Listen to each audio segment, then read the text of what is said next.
Welcome, dear subscribers and curious listeners of my channel. Sirius Black was no saint. In both the books and the films, he's portrayed as impulsive, often reckless, and at times even sharp-tempered and stubborn. He made mistakes, acted on emotion, and didn't always make the wisest choices. And yet, Sirius had qualities that made him one of the most memorable and beloved characters in the Harry Potter saga. His life was filled with pain, betrayal, and loneliness, but despite all of it, he chose the path of good, and he stayed true to his beliefs until the very end. That's what makes him a true hero. In today's video, we'll explore reasons why Sirius Black stands out as one of the greatest characters in the entire series. Enjoy watching. Number 1, he rejected his legacy and chose the light. Sirius was born into a family where pure blood supremacy and Slytherin pride were treated like sacred traditions. His lineage was steeped in prejudice, fanaticism, and disdain for anyone who was different. But Sirius rebelled against all of it. Being sorted into Gryffindor was the first sign. He had chosen his own path, not the one his ancestors had planned for him. He befriended a werewolf, stood up for those his family despised, and ultimately severed ties with the House of Black forever. That took immense inner strength. Walking away from one's family, knowing the hatred that would follow, is not something many could do. But that same strength helped Sirius survive, even as the world kept turning its back on him. Number 2, he gave Harry the firebolt, despite the danger. After the events of Prisoner of Azkaban, Sirius did everything he could to bring a little joy to his godson's life. Even though he was on the run from the entire wizarding world, constantly at risk of being captured, he bought Harry the fastest and most expensive broomstick of the firebolt. It wasn't just a gift, and it was a gesture of care, of love, of wanting to be close. Sirius couldn't undo the years he'd lost in Azkaban while Harry grew up alone, but he desperately tried to make up for it however he could. Number 3, he was always there when Harry needed him. When Harry was plagued by nightmares, anxiety, or fear, he knew he could write to Sirius, and Sirius would respond. Like in The Goblet of Fire, when he not only answered Harry's letter but also appeared in the fireplace to speak with him directly, risking everything to be there. Sirius never dismissed Harry's worries. He was ready to help at a moment's notice, even if it meant putting his own freedom in jeopardy. Number 4, he supported Harry when he doubted his father. After Harry witnessed Snape's memory of James bullying another student, he was devastated. His faith in his father was shaken. But instead of brushing off his concerns or trying to justify James's actions, Sirius and Lupin listened. They didn't judge, they didn't deflect, they simply stood by him. It was a rare and powerful moment of trust. Harry was questioning his childhood hero, and Sirius helped him understand that even good people make mistakes. It was a lesson in maturity, offered with warmth, empathy, and love. Number 5, he died protecting the one he loved. When Harry was in danger, Sirius was among the first to come to his aid. He leapt into battle without hesitation. In the film, we see him fighting side by side with Harry, shielding him from spells, protecting him until his last breath. For Sirius, nothing mattered more than Harry. He had lost everything, his family, his freedom, his friends, and Harry had become his purpose, his last source of light. He was ready to give his life for him. And in the end, he did. Number 6. He survived Azkaban with his mind and loyalty intact. Azkaban didn't just hold prisoners, it crushed them. Dementors drained every happy thought, every memory worth living for. Most went mad within weeks, but Sirius stayed sane for 12 years. "I knew I was innocent," he told Harry. "That wasn't a happy thought, so the Dementors couldn't suck it out of me." That simple logic, grounded in pain, was what kept him alive. He had nothing, No wand, no voice in court, no chance to speak, but he had truth. And a name, Harry, the son of his best friend, the boy he had sworn to protect. That one purpose became his anchor.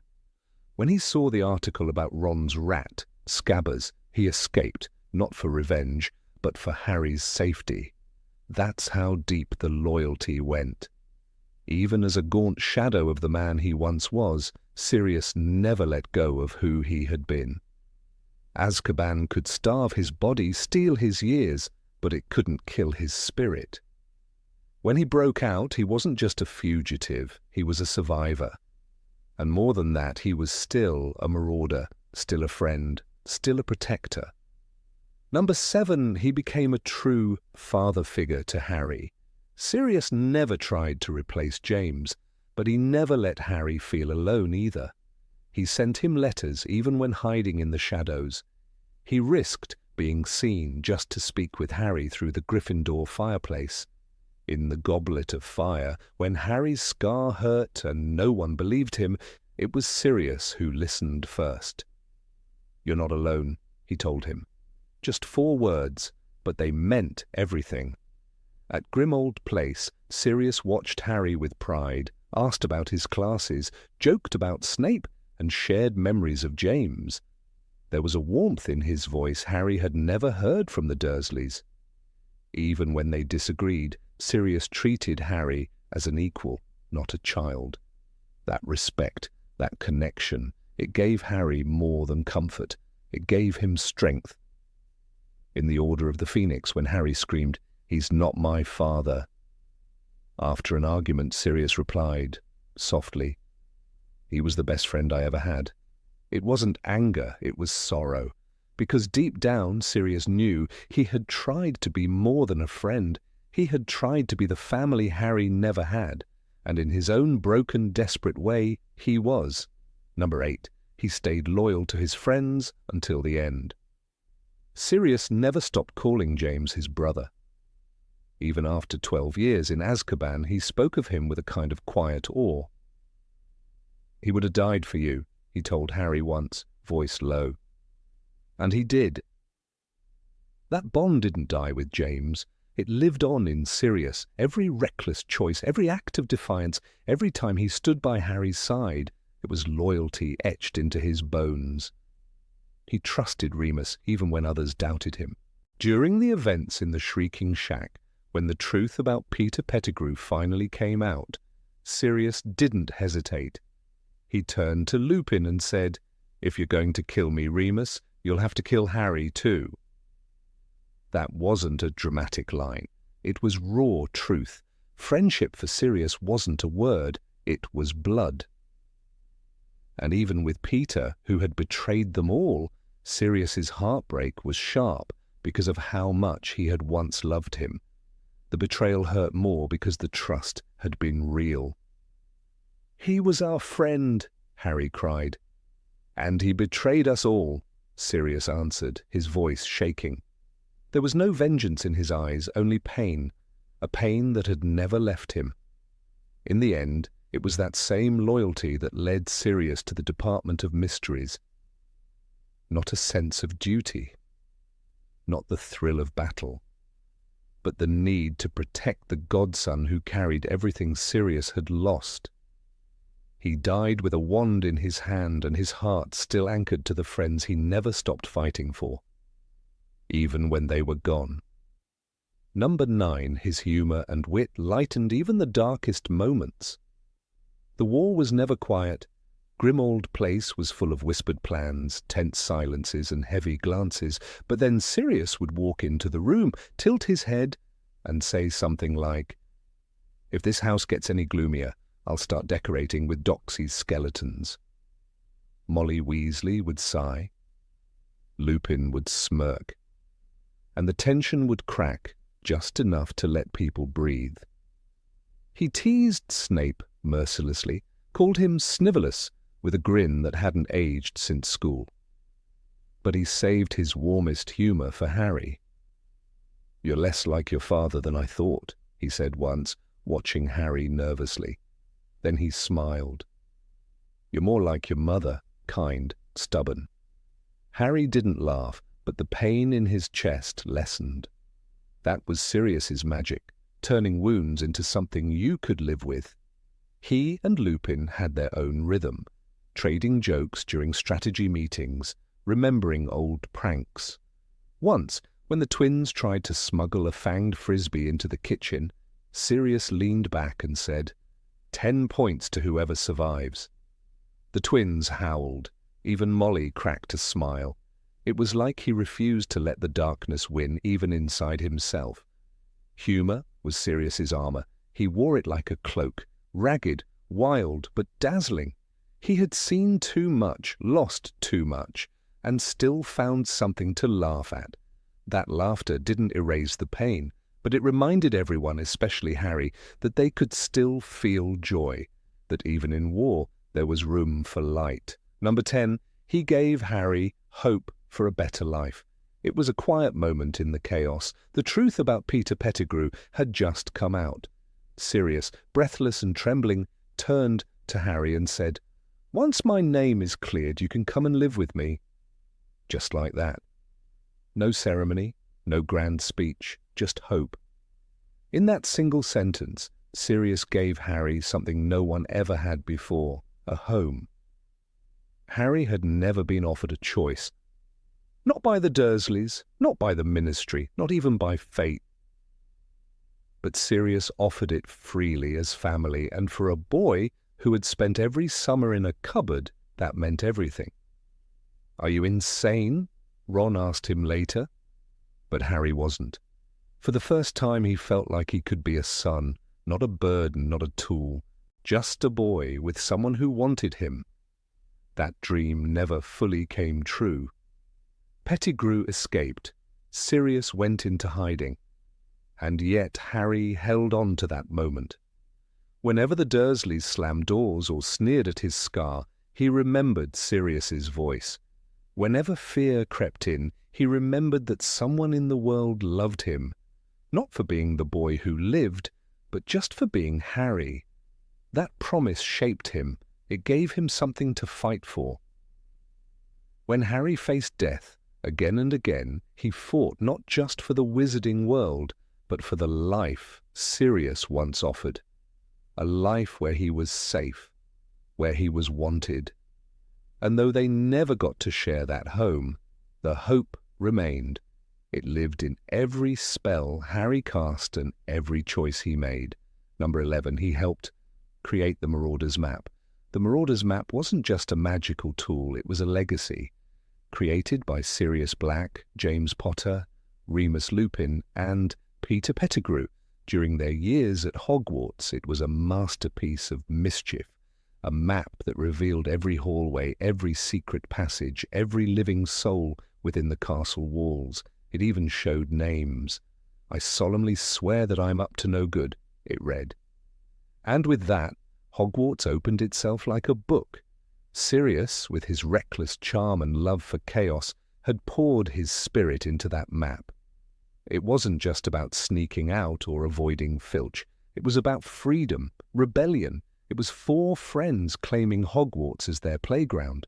They called themselves Moony, Wormtail, Padfoot, and Prongs. Each name carried a piece of who they were. And Sirius, Padfoot, was proud of it. He turned into a dog, ran through the forbidden forest, laughed louder than fear.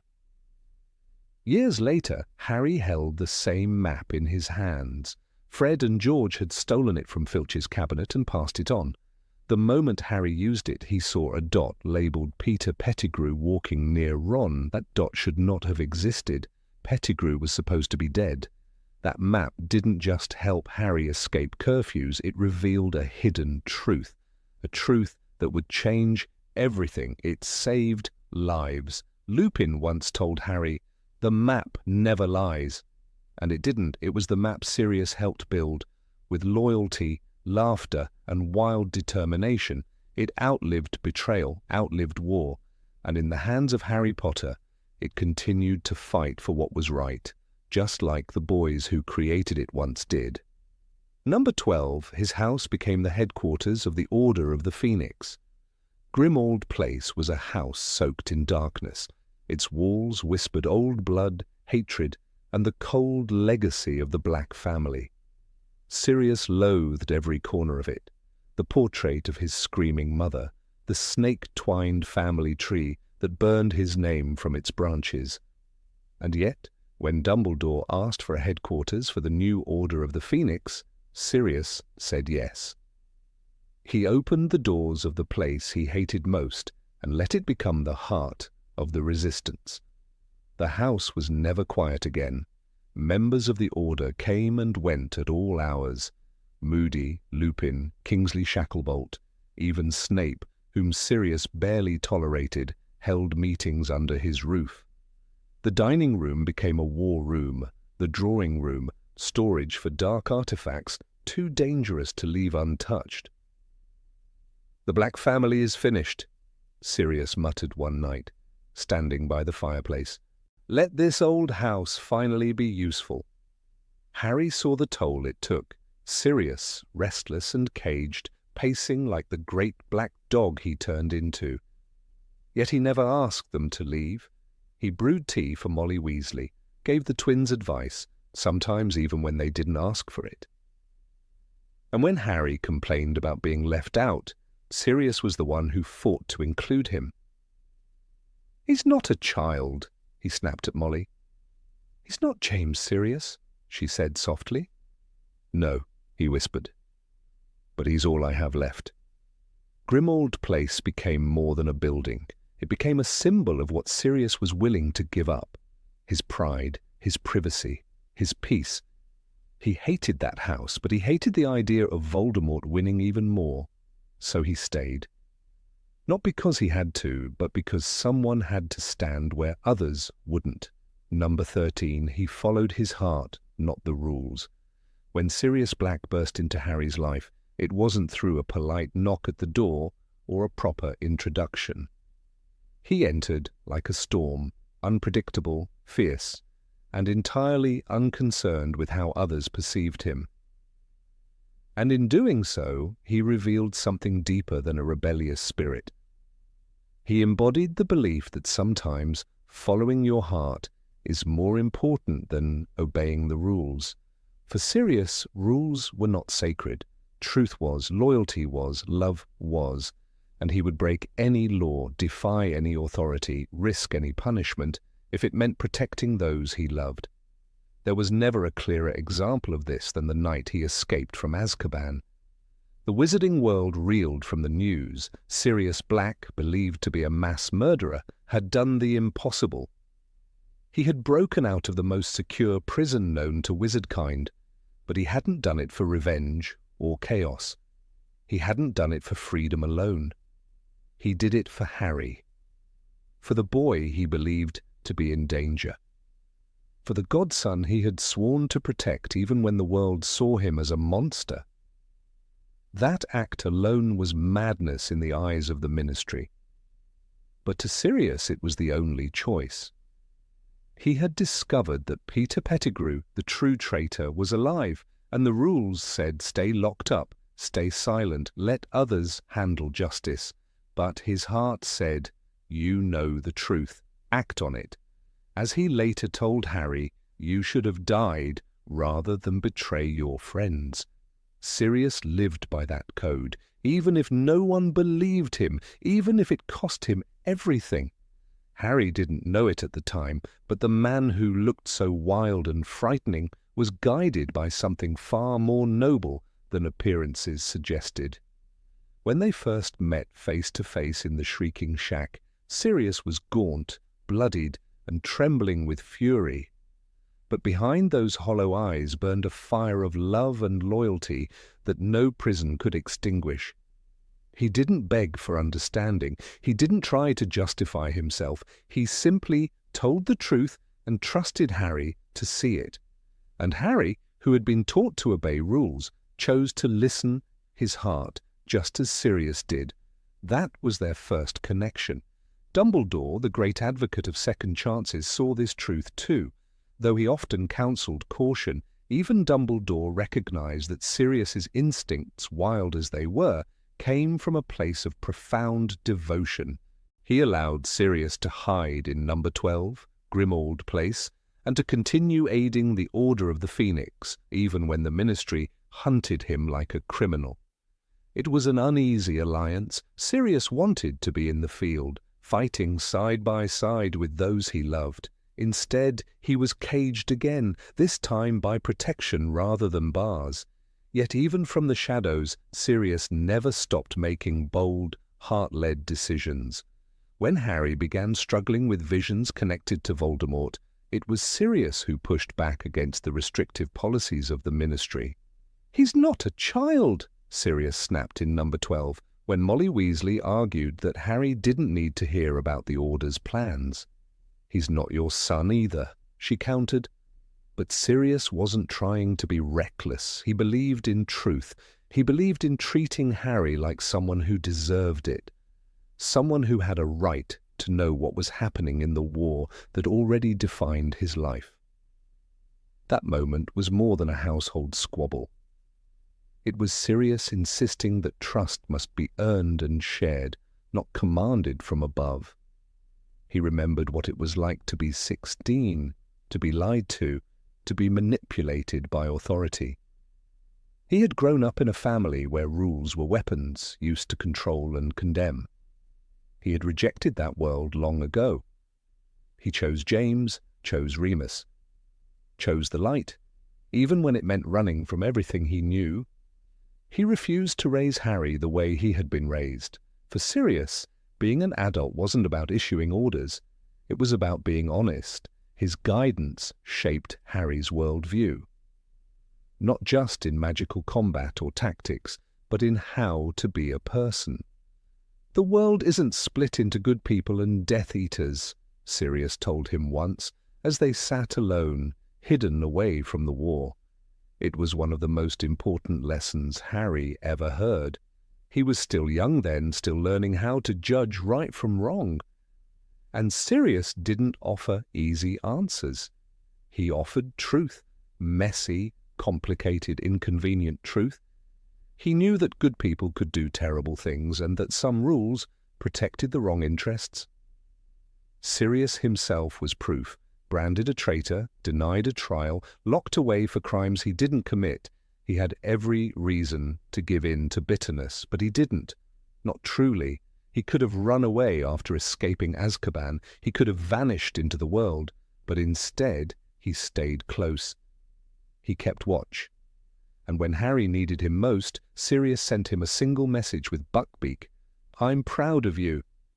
Not for being obedient, not for getting top marks in class, but for being brave, for choosing what was right over what was easy.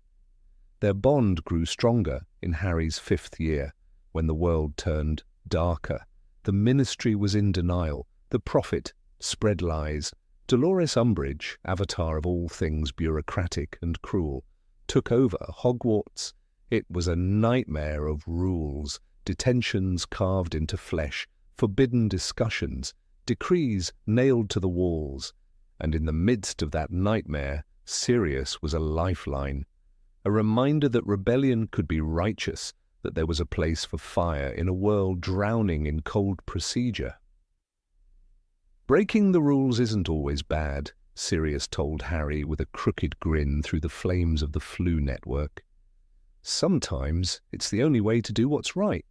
He wasn't telling Harry to become a criminal. He was reminding him that laws are not holy, that conscience matters, that courage isn't found in blindly following orders, but in standing up when everyone else bows down. Number 14, he inspired Harry to face his fears. Of all the people who passed through Harry Potter's life, few left a mark as profound and enduring as Sirius Black. While their time together was painfully short, Sirius gave Harry something he craved more than anything: an anchor, a mirror, and a voice that spoke to his fears without flinching. Sirius didn't shelter Harry from the shadows he would face. Instead, he met him in those dark places and helped him find the light. Harry first met Sirius properly at the end of The Prisoner of Azkaban, when he discovered that the terrifying murderer he had been warned about was, in fact, the godfather he had never known. From that moment on, Sirius became not just a family figure, but a vital source of emotional strength. In a world where adults often spoke in riddles or withheld truths to protect him, Sirius did the opposite. He leveled with Harry. He treated him as someone capable of understanding the world's ugliness and surviving it. This honesty became a weapon against fear.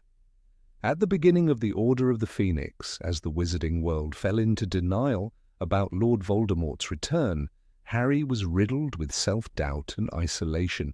Even his closest friends, Ron and Hermione, were instructed not to reveal things to him.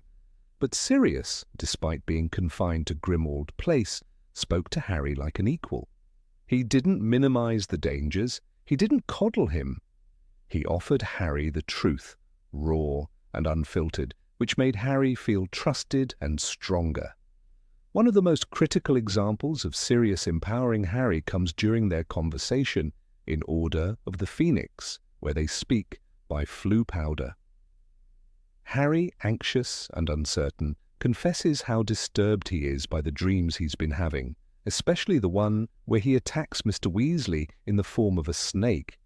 He begins to wonder if he's being possessed. It's Sirius who doesn't mock these fears or try to shut them down. Instead, he listens closely and takes Harry seriously. "You're not a bad person," Sirius says firmly. "You're a very good person who bad things have happened to. Besides, the world isn't split into good people and Death Eaters." This quote is more than comfort. It's a philosophy. In a world so often reduced to binaries, Gryffindor or Slytherin, good or evil, Sirius reminds Harry that morality is more complicated, that everyone has a shadow, but what defines us is the side we choose. This idea becomes pivotal when Harry later confronts his own temper, his doubts, and even his similarities to Voldemort. Sirius's words act like a compass, reminding him of his agency and inner strength. Sirius also empowered Harry by being unafraid of confronting darkness himself. He knew firsthand what it meant to be surrounded by evil, to be trapped both physically and emotionally. Growing up in the Black household, Sirius had seen cruelty masked as tradition, purity, and pride. He knew the seductive power of hatred, and yet he had chosen to run away from it as a teenager, to align himself with James Potter and the Order. That choice, too, was something he impressed upon Harry, the idea that our choices, not our origins, define us. When Harry feels overwhelmed by the expectations placed on him, the boy who lived, the chosen one, it is Sirius who sees past the legend and recognizes the boy. He doesn't feed the myth. He sees Harry's anger, his confusion, and his desire for a normal life. Rather than scolding these emotions, Sirius gives them space. He doesn't deny Harry his right to feel deeply. In this way, Sirius gives Harry permission to be human, even in a world that demands him to be a symbol. One powerful scene that illustrates this is when Sirius encourages Harry to form Dumbledore's army. The Ministry was silencing truths, Umbridge was seizing control, and students were terrified. Yet when Harry reaches out to Sirius for advice, Sirius doesn't try to hold him back. He doesn't say, "You're too young." He doesn't tell him to wait for adults to fix things. He says, "You're doing the right thing, Harry. If they're not going to teach you how to defend yourselves, someone needs to." That moment is monumental. Sirius affirms Harry's instincts and trusts his leadership. This belief, this trust, becomes a shield against fear. Harry, who had always felt the burden of carrying other people's hopes, finally hears from someone that his judgment matters, that he is capable, that he isn't just surviving, he's fighting back. Sirius's faith becomes a light in a very dark time, but perhaps one of the most intimate moments between the two occurs not through words, but through presence. In the Goblet of Fire, after Harry returns from the graveyard and Voldemort's rebirth, he is haunted by trauma and survivor's guilt. The school is buzzing with fear, but nobody seems to grasp the depth of what Harry has endured. except Sirius. The moment he appears in the hospital wing in his dog form, curling up near Harry, speaks volumes. He doesn't press him with questions. He doesn't offer hollow reassurances. He just stays, silent, loyal, and protective. That presence is a lifeline. The importance of this silent solidarity cannot be overstated. Sirius becomes the first adult in Harry's life who isn't just a protector but a comrade. Someone who's been through war, through loss, through injustice, and who still dares to fight, still dares to hope. That kind of mentorship doesn't make fear vanish, but it makes it bearable. It tells Harry, you are not alone.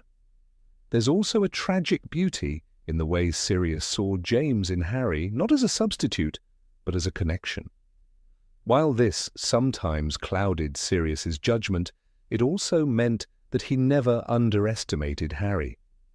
He knew James had been brave, reckless, full of fire, and he recognized the same spark in Harry. This spark, Sirius believed, could change the world, not through power, but through resistance, through defiance, through the refusal to let fear win. Number 15, he always stayed true to himself.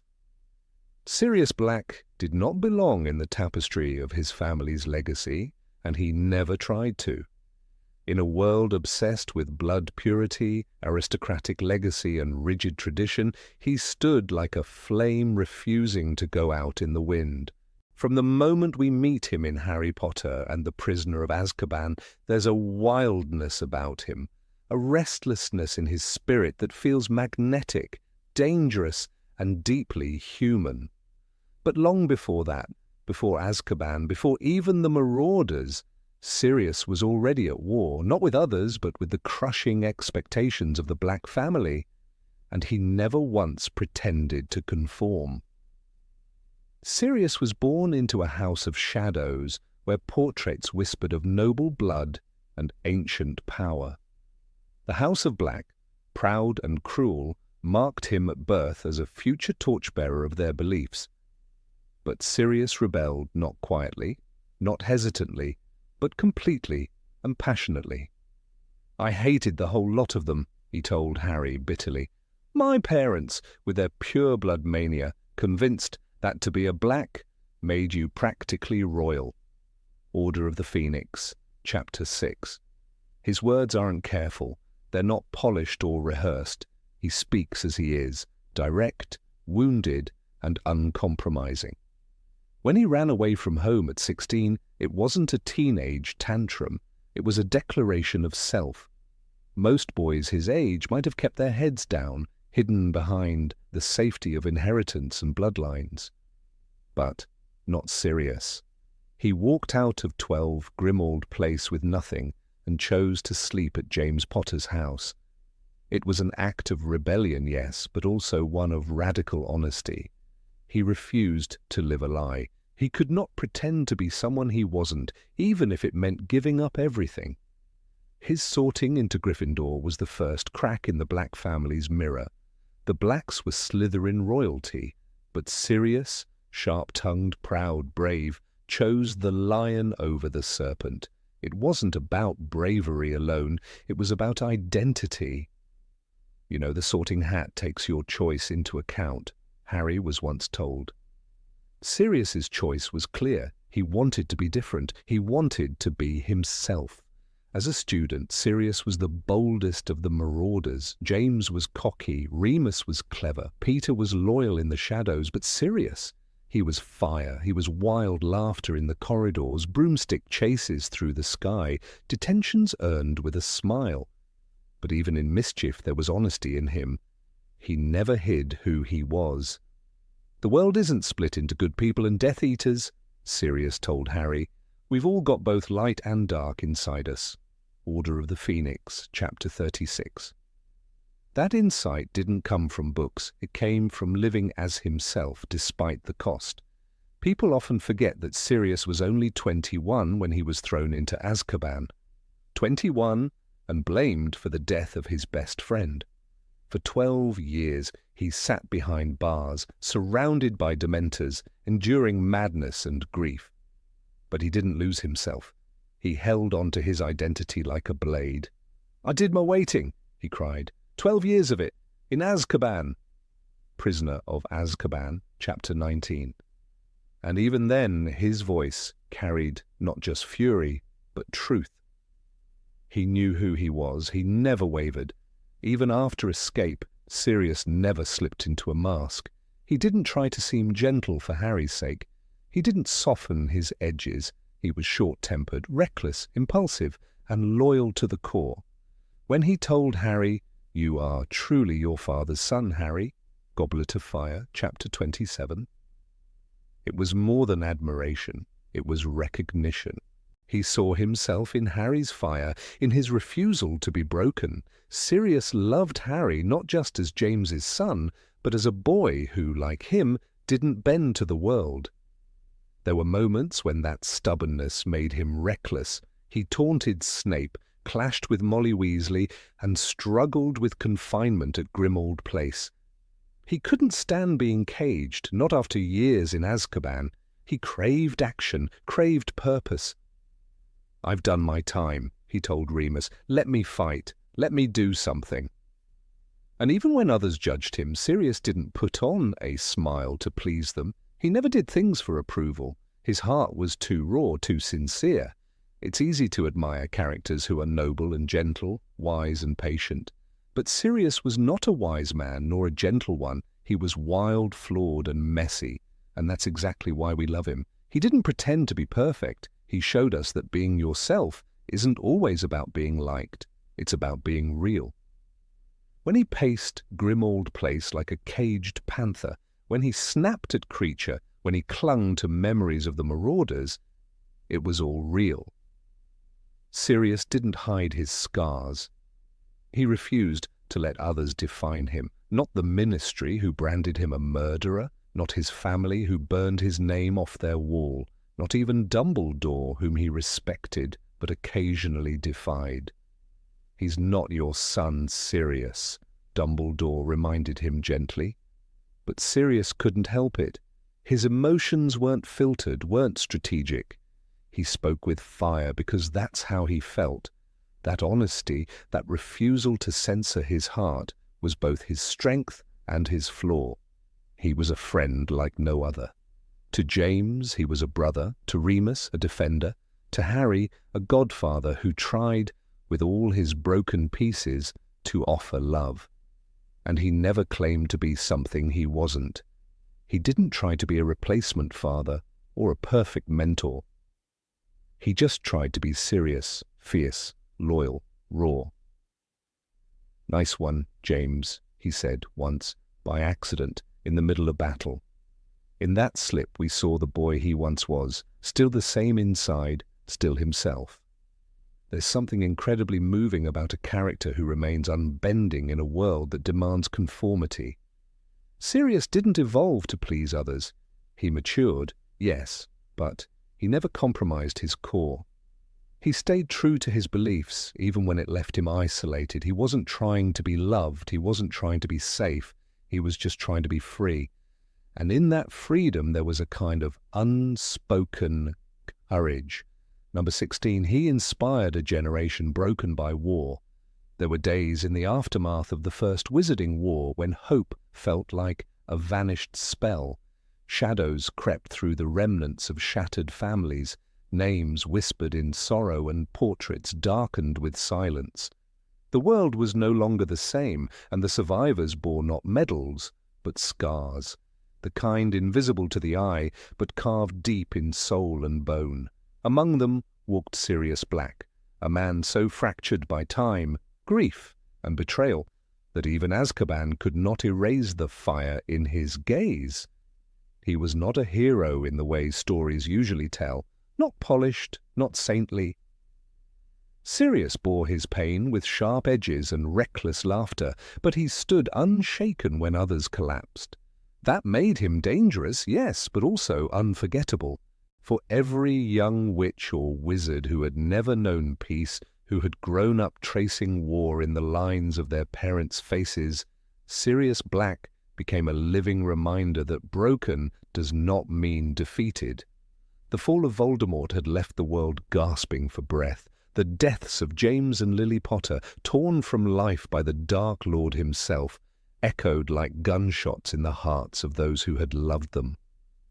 And the moment the truth twisted the knife deeper, the news that Sirius, their closest friend, their son's godfather, was the one who had betrayed them. That was the final blow. Or so it seemed. Sirius was dragged to Azkaban without trial, his howl of grief mistaken for madness, his fists clenched not in guilt, but in disbelief. He didn't speak, didn't argue. The Dementors feasted on his soul for 12 long years, but there was one thing they could never take from him. I did not betray James and Lily. I would have died before I betrayed them. He said that to Harry in The Prisoner of Azkaban, his voice raw, not with rage, but truth. And when Harry looked into his eyes, those tired, haunted eyes, he knew. Sirius Black was many things, but he was not a traitor. The generation that followed the war had grown up with silence. Their parents had never spoken much about those dark days, and the few that did often trailed off with a sigh, as if memory itself was a curse. But Sirius spoke, not often, but when he did, every word cracked open the truth like thunder. He didn't sugarcoat it, he didn't offer fairy tales, he offered himself, his story, his fury, and his grief. That was what made him real. When the Order of the Phoenix was reassembled, Sirius returned not as a commander, but as a ghost in the flesh. He had no official power. He lived hidden, exiled in his own home, number 12, Grimmauld Place, a prison as cold as Azkaban, and filled with darker memories. And yet it was there, in those dust-choked halls, that Sirius became something greater than a soldier. He became a symbol. He had every reason to surrender to bitterness. His name was still tainted, his family legacy poisoned his bloodline. Even his cousin Bellatrix, now a devoted Death Eater, called him blood traitor with venomous pride. And yet Sirius did not hide from who he was. He turned his back on the Black family's pure blood mania, embraced his exile, and chose his own family, James, Lily, Remus, and Harry. You are not a bad person. You are a very good person who bad things have happened to, Sirius told Harry once, offering not pity, but understanding. And in those words, so simple and so human, was the very heartbeat of who Sirius had become.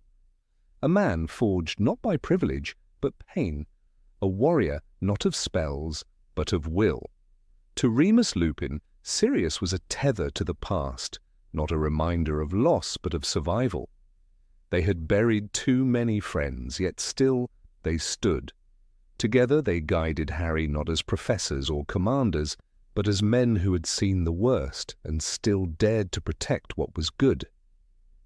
In one of the darkest nights, Sirius appeared in the fireplace of the Gryffindor common room, risking everything to speak to Harry. His face flickered with flame and shadow, but his voice held fire. The world isn't split into good people and Death Eaters. Few people ever taught Harry that lesson with such clarity. Sirius refused the simplicity of war. He lived in its grey spaces, and from those spaces he taught others how to see the truth. It was Tonks who said, quietly, once, "He makes you believe that survival isn't just about breathing, it's about being, even if you're burning inside." Young witches and wizards, barely born when the First War ended, listened to Sirius not because he demanded their respect, but because he didn't. He didn't ask to be believed, he didn't try to be liked.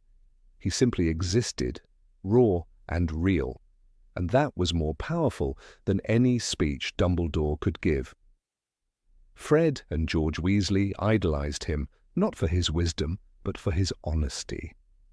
He never scolded their mischief, he encouraged it, not out of irresponsibility, but because he saw in them what he had once been, a boy trying to laugh in the face of fear, a boy who never really got to grow up. When Harry began to feel the crushing weight of being the chosen one, it wasn't Dumbledore who first gave him space to be a boy. It was Sirius. Sirius took him flying. Sirius called him just Harry, not a symbol, not a prophecy, a boy with a godfather who loved him like a son. And love, in the end, is what made Sirius immortal, not in the way of legends, but in the hearts of those he left behind. He died fighting. Of course he did. He wouldn't have wanted it any other way. In the Department of Mysteries, when Bellatrix Lestrange sent that final curse that sent him falling through the veil, he didn't scream. He didn't plead. He vanished with his wand still raised. He died as he lived, without fear. Harry's scream echoed through that chamber. Sirius! And for a moment, time stopped. But even in death, Sirius didn't fade. His memory hardened into flame. After his death, Harry often felt alone. And yet, in his darkest hours, he would remember Sirius's words like a secret spell whispered through time. He remembered how Sirius had faced hatred, madness, isolation, and still chose loyalty. Still chose love. At Dumbledore's funeral, when Harry looked out at the lake and the sky beyond, he remembered Sirius. And when he walked into the Forbidden Forest, ready to die, it was Sirius who came to him, called forth by the resurrection stone. Sirius, silent and steady, standing beside James and Lily, a father, a friend, a soul unbroken. "Does it hurt?" Harry asked him. "Dying? Not at all," Sirius replied, his smile soft, quicker than falling asleep. It was a small comfort, but one Harry carried forever. In the years that followed, as the war ended and a new world began, Sirius's legacy took root not in history books, but in people. In Neville Longbottom, who found courage in pain, in Ginny Weasley, who defied fear with fire, in Harry himself, who named his son after two men, Albus Severus, but his godson was named Teddy for Remus and Tonks, and Harry's heart, it always bore the echo of Sirius. For the children who grew up amid war and silence, Sirius Black was proof that love does not vanish with death, and pain does not cancel joy. He stood as a symbol of resistance, not in politics, not in grand speeches, but in surviving with his humanity intact. And perhaps that is what heroism truly is, not the absence of fear or rage, but the choice to keep going despite it. He was flawed, he was reckless, he was often ruled by emotion. But Sirius Black, the boy who ran from his family, the friend who loved too fiercely, the prisoner who escaped hell, and the man who gave his life for another, he inspired a generation that had forgotten how to hope, not with words, but with fire. Number 17, he defended those rejected by society. Sirius Black was born into privilege, but never let it define him. His story isn't one of wealth, but of rebellion, a rebellion against the narrow-mindedness that poisoned the noble house of Black for generations. In a world obsessed with blood purity, Sirius was a spark of defiance. He could have had everything his family stood for: status, respect among pure-blood elites, a future paved with gold. But Sirius chose a different path. He walked away from his inheritance, his name, even the comfort of home, because he refused to abandon those whom society cast aside. When he arrived at Hogwarts, sorted into Gryffindor instead of Slytherin, a scandal for the Blacks, he didn't seek out companions like himself. He didn't cling to familiar names, traditions, or values. Instead, he found Remus Lupin. A quiet boy with worn robes and a look of constant fatigue, Remus was the kind of child other students overlooked or whispered about behind his back. Some suspected he was off. Others simply avoided him without understanding why. But Sirius saw something different. He saw a boy fighting to belong in a world that wouldn't welcome him. When Sirius and James discovered Remus's secret, that he was a werewolf, many might have recoiled. Most would have, but Sirius didn't. In fact, he did something very few would even dare consider. He became an Animagus, risking expulsion and immense danger just to accompany his friend during the full moon. "We were with him during the transformations," Sirius would later explain to Harry. "We kept him company." That's how it all started, really, with friendship. Poe, Chapter 18. It wasn't pity, it wasn't obligation, it was empathy, raw and rare. Sirius didn't see a monster, he saw a friend in pain, a person burdened by something he didn't choose. That was the essence of Sirius. He judged not by blood or status, but by the depth of someone's heart. In befriending Remus, he stood against every lesson taught to him at home, every word his mother, Walburga, screamed from the portrait that would later haunt Grimmauld Place. The world of wizards was ruthless to werewolves. Remus was denied jobs, scorned in public, and forced to live on the fringes. Yet Sirius never once hesitated to speak of him with admiration and love. When the Order of the Phoenix reassembled and Dumbledore invited Remus to join, it was Sirius who opened his home to him, fed him, housed him, and trusted him implicitly. Not as a charity case, but as an equal, a brother-in-arms. But Sirius's loyalty didn't stop there. Years later, when he met Harry Potter for the first time, truly met him, not just glimpsed him from the shadows, he saw a boy surrounded by fear and confusion. To others, Harry was the boy who lived, a legend too big for his own skin. To Sirius, he was James's son. He was family. And Sirius reached for him, not with the desperation of a man clinging to the past, but with the fierce protectiveness of someone who refuses to let another child face the world alone. "I want you to come and live with me," Sirius told Harry in Prisoner of Azkaban, voice trembling with hope. "You'd like that, wouldn't you?" That wasn't just a godfather trying to make up for lost time. That was a man who saw a boy mistreated, unwanted by the Dursleys, and vowed to give him something better. A home, a choice, a sense of belonging. Sirius understood the loneliness of being unwanted. His own family had disowned him by the age of 16, scorched his name from the family tapestry as though he never existed. He had been branded a disgrace for loving people they called filth. But Sirius wore that scar with pride. His escape from Grimmauld Place had not just been physical, it had been spiritual. In the house where the walls whispered hatred, Sirius forged his own identity with people like James Potter, Remus Lupin, and Lily Evans. He didn't just tolerate Muggle-borns, he embraced them. Lily, a girl born of non-magical parents, became one of his dearest friends. He never used slurs like mudblood, unlike his cousin Bellatrix or brother Regulus. Even when others in the wizarding world spoke with polite disdain toward those less magical, Sirius refused to adopt that tone. To him, decency came from choices, not ancestry. It's no wonder that when Kreacher, the Black family house elf, insulted Harry, Sirius didn't hesitate to reprimand him. "You will not speak to Harry that way," he snapped. Some might argue he was cruel to Kreacher, but it was more complex than that. Sirius's hatred for the elf was born of the same hatred he had for the house that raised him. Kreacher represented everything Sirius had tried to destroy: blind obedience to a corrupt ideology, loyalty to cruel masters, the poison of pure-blood supremacy. And yet even here we see the tragedy of Sirius's heart. For all his rebellion, the wounds of his upbringing ran deep. He struggled to express tenderness without sarcasm, to show love without the fear of being betrayed. But with Harry there was a softness, a genuine attempt to be more than a godfather. He wanted to be a friend, a mentor, a family.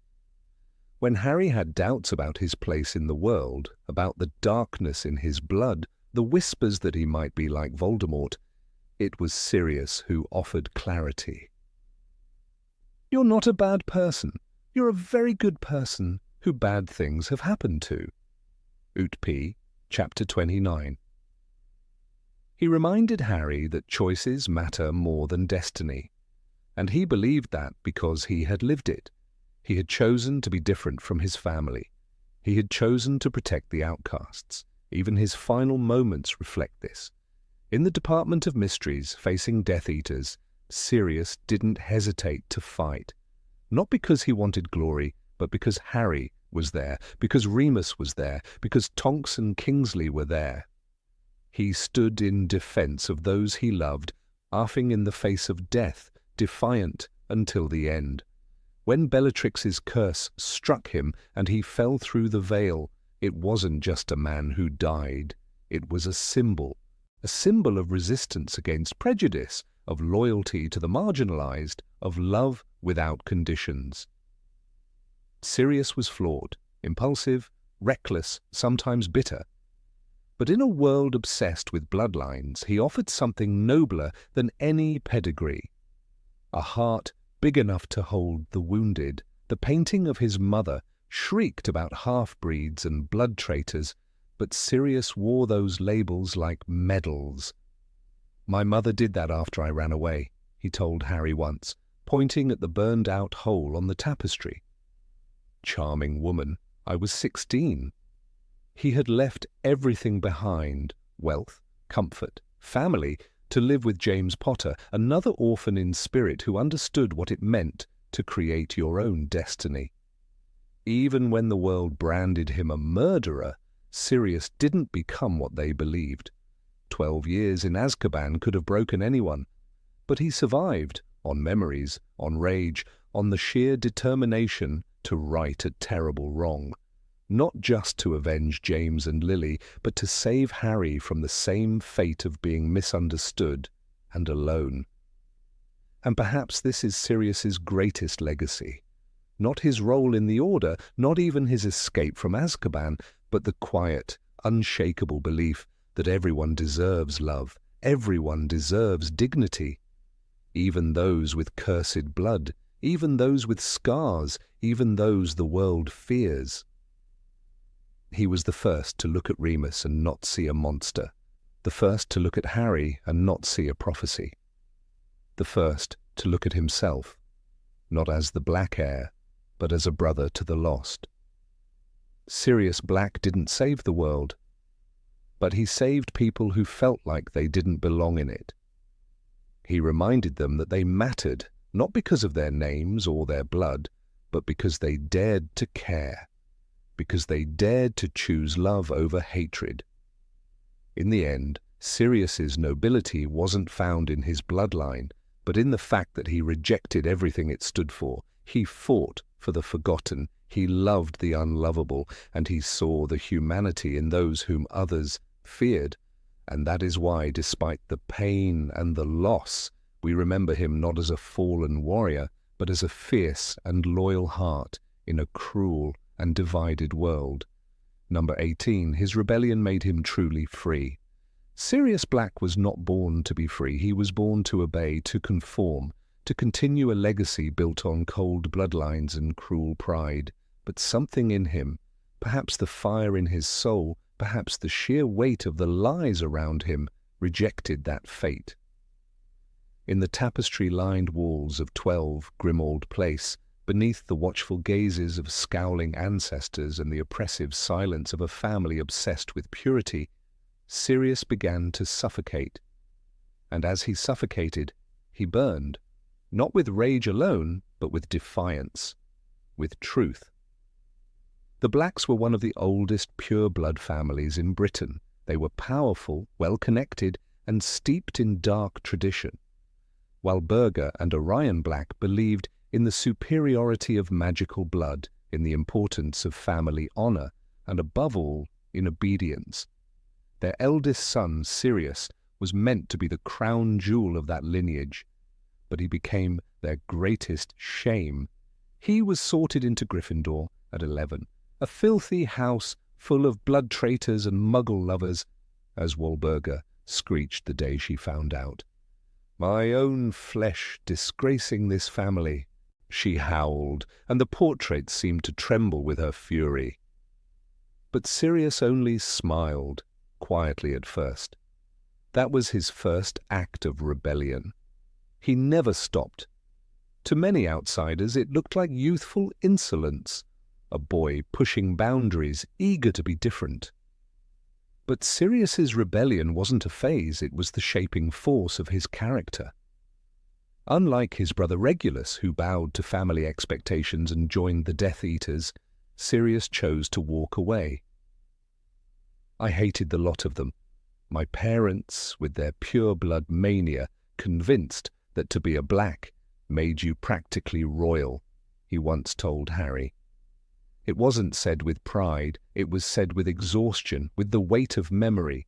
Sirius didn't just leave home, he escaped it. At 16, he packed his things and fled to James Potter's house, finding solace and freedom in a family that welcomed him without condition. This act of leaving, cutting ties with his own blood, was more than symbolic. It was dangerous, irreversible, and deeply painful. In doing so, Sirius gave up the only world he had ever known. He renounced not just his parents, but a way of life, a history, and the inheritance that came with it. When the Black family tree burned his name from its branches, it wasn't erasing a traitor. It was acknowledging a revolutionary. Sirius's rebellion was not loud, it was not made with grand speeches or violent gestures. It was made in the quiet, determined choice to be his own man. His years at Hogwarts only deepened his convictions. With James, Remus and Peter, he formed the Marauders, not just a group of pranksters, but a brotherhood bound by trust and laughter. In them, Sirius found the family he chose. We were young, thought we were invincible, Remus would later recall, but Sirius, he was always the boldest. He was the first to laugh, the first to fight, and the first to question everything. Where others feared rules, Sirius tested them. Where others bowed to power, Sirius mocked it. He lived for freedom, craved it like air. And in that need he found his truth. Yet his rebellion wasn't without consequences. The world outside Hogwarts was darker, more rigid. When Voldemort rose and the lines between right and wrong became lifelines and death sentences, Sirius's refusal to submit made him a target. But even then he would not be silenced. He joined the Order of the Phoenix, fought in the shadows against the very forces his family embraced. When James and Lily were betrayed, when Voldemort came for Harry, Sirius's world shattered, and in the ashes he was blamed. 12 years in Azkaban, 12 years of cold stone and colder memories. The Ministry never gave him a trial. The world he had fought to save turned its back on him. But even in the dark, even with Dementors whispering madness into his ears, Sirius clung to the one thing no one could take, his identity. "I kept my mind," he told Harry. "That's how I stayed sane. That's how I got out. I knew I was innocent." His freedom had cost him everything, his name, his friends, his youth. But he never let it break him. That was the power of his rebellion. It wasn't a moment. It was a lifelong vow. When he escaped Azkaban and returned to the world, he was a fugitive, not a hero. But Sirius didn't seek pity, he sought justice. And he found it, in pieces, in the eyes of a boy who looked like James but carried Lily's gaze. Harry became his anchor. Not because Sirius needed a reason to live, but because he saw in Harry a chance to pass on what he had learned. "You're not a bad person. You're a very good person who bad things have happened to," he told Harry in the Order of the Phoenix. Besides, the world isn't split into good people and Death Eaters. It was Sirius's way of teaching freedom. The freedom to choose who you are, not who the world says you must be. He never stopped resisting the weight of the past. Even at Grimmauld Place, now the headquarters of the Order, Sirius was haunted by the ghosts of his upbringing. The house was filled with dark relics, cursed objects, the portrait of his mother screaming obscenities. Get out, you blood traitor, you scum," she would howl, and Sirius would laugh bitterly. "She's never been quite right in the head," he would say, and yet the pain in his voice betrayed the truth. She had carved wounds that never healed. But still, he stayed, not because he wanted to, but because the war needed him. Even in his prison he chose to fight. The world never fully understood Sirius. Dumbledore saw his potential, but also his impulsiveness. Molly Weasley distrusted him, saw only the recklessness, not the fire beneath. But Remus knew. Harry knew. They saw the man behind the mask, the godfather who would die to protect, the friend who never forgot loyalty. In a world of masks and lies, Sirius stood for something rare, raw, imperfect honesty. He didn't pretend to be noble. He just was. Not because of his blood, but in spite of it. The greatest tragedy of Sirius's life was not Azkaban. It was time lost, time stolen. He never got to live freely. Every glimpse of joy was shadowed by duty, by fear, by the ghosts of war. But even in his last moments, he was true to himself. When he faced Bellatrix in the Department of Mysteries, his cousin, the mirror of everything he had rejected, he did not back down. He laughed. He taunted her. He fought not as a soldier, but as a man who refused to kneel. "Come on, you can do better than that," he cried. And then he was gone. But his death was not an end. It was a message. To Harry, it was a loss, too deep for words. But it was also a spark. Sirius had shown him how to question authority, how to challenge power, how to hold on to truth. "He's not gone," Lupin told him. "He lives in you." And it was true. Every step Harry took toward defeating Voldemort carried the echo of Sirius's footsteps. Sirius Black was more than a rebel. He was a mirror. He showed others what it meant to choose right over easy, to choose truth over comfort. In a world obsessed with labels, pureblood, half-blood, muggle-born, he tore them down. He lived by a creed of his own making. And though the world punished him for it, it could never erase him. Even Creature, the old house elf who once muttered curses under his breath, changed because of Sirius. Creature's loyalty shifted, not through commands, but through understanding. When Harry treated him with kindness, something Sirius had struggled to do, yet unknowingly inspired, Creature chose a different path. That was Sirius's legacy, the power of choice, of breaking cycles. Freedom wasn't something Sirius found, it was something he forged. With every choice to speak out, to walk away, to stand tall, he became freer, not in body but in soul. He was never tamed, never truly bound. Even in chains he was more free than those who served darkness willingly. That freedom scared people, because it meant they too could choose differently. They too could defy. And defiance, when rooted in truth, becomes the purest kind of power. Sirius Black burned too brightly for the world he lived in, but in that blaze he lit fires in others. Fires that would not go out. Fires that would guide a boy with a scar toward courage, sacrifice, and the strength to say, "I will not be what you made me." Sirius's story is not one of sorrow, it is one of triumph. Because in the end, he was not what his family wanted. He was not what the ministry labeled him. He was not a prisoner, a madman, or a traitor. He was free. Number 19, his strength came from will, not just magic. He never sought to be the most powerful wizard. He didn't hold a wand with the precision of Dumbledore, nor command armies like Voldemort. Sirius Black never wore the robes of a teacher or sat at the head of any order.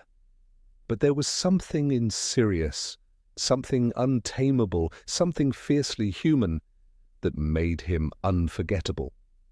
It wasn't magic that defined his strength, it was his will. In the damp, soul-sapping darkness of Azkaban, where the walls whispered despair, and the air tasted of loss. Most men broke. Azkaban did not torture through physical pain, it starved the soul. The Dementors fed on joy, memory, and hope.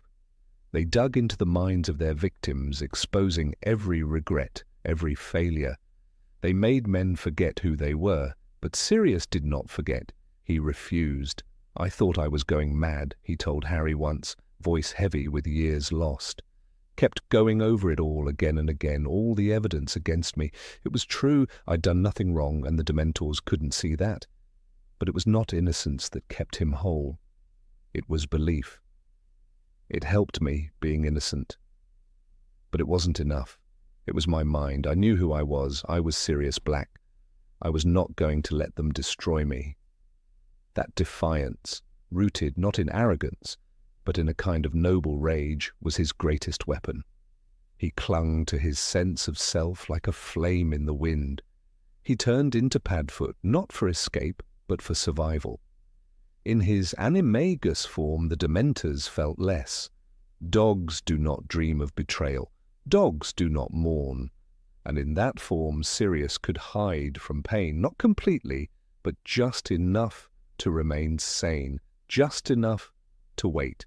Even after 12 years of imprisonment, when he finally broke free, he did not seek vengeance. He sought truth. He sought Peter Pettigrew. He sought justice for James and Lily. His flight from Azkaban was not an act of desperation. It was a calculated risk, born of purpose.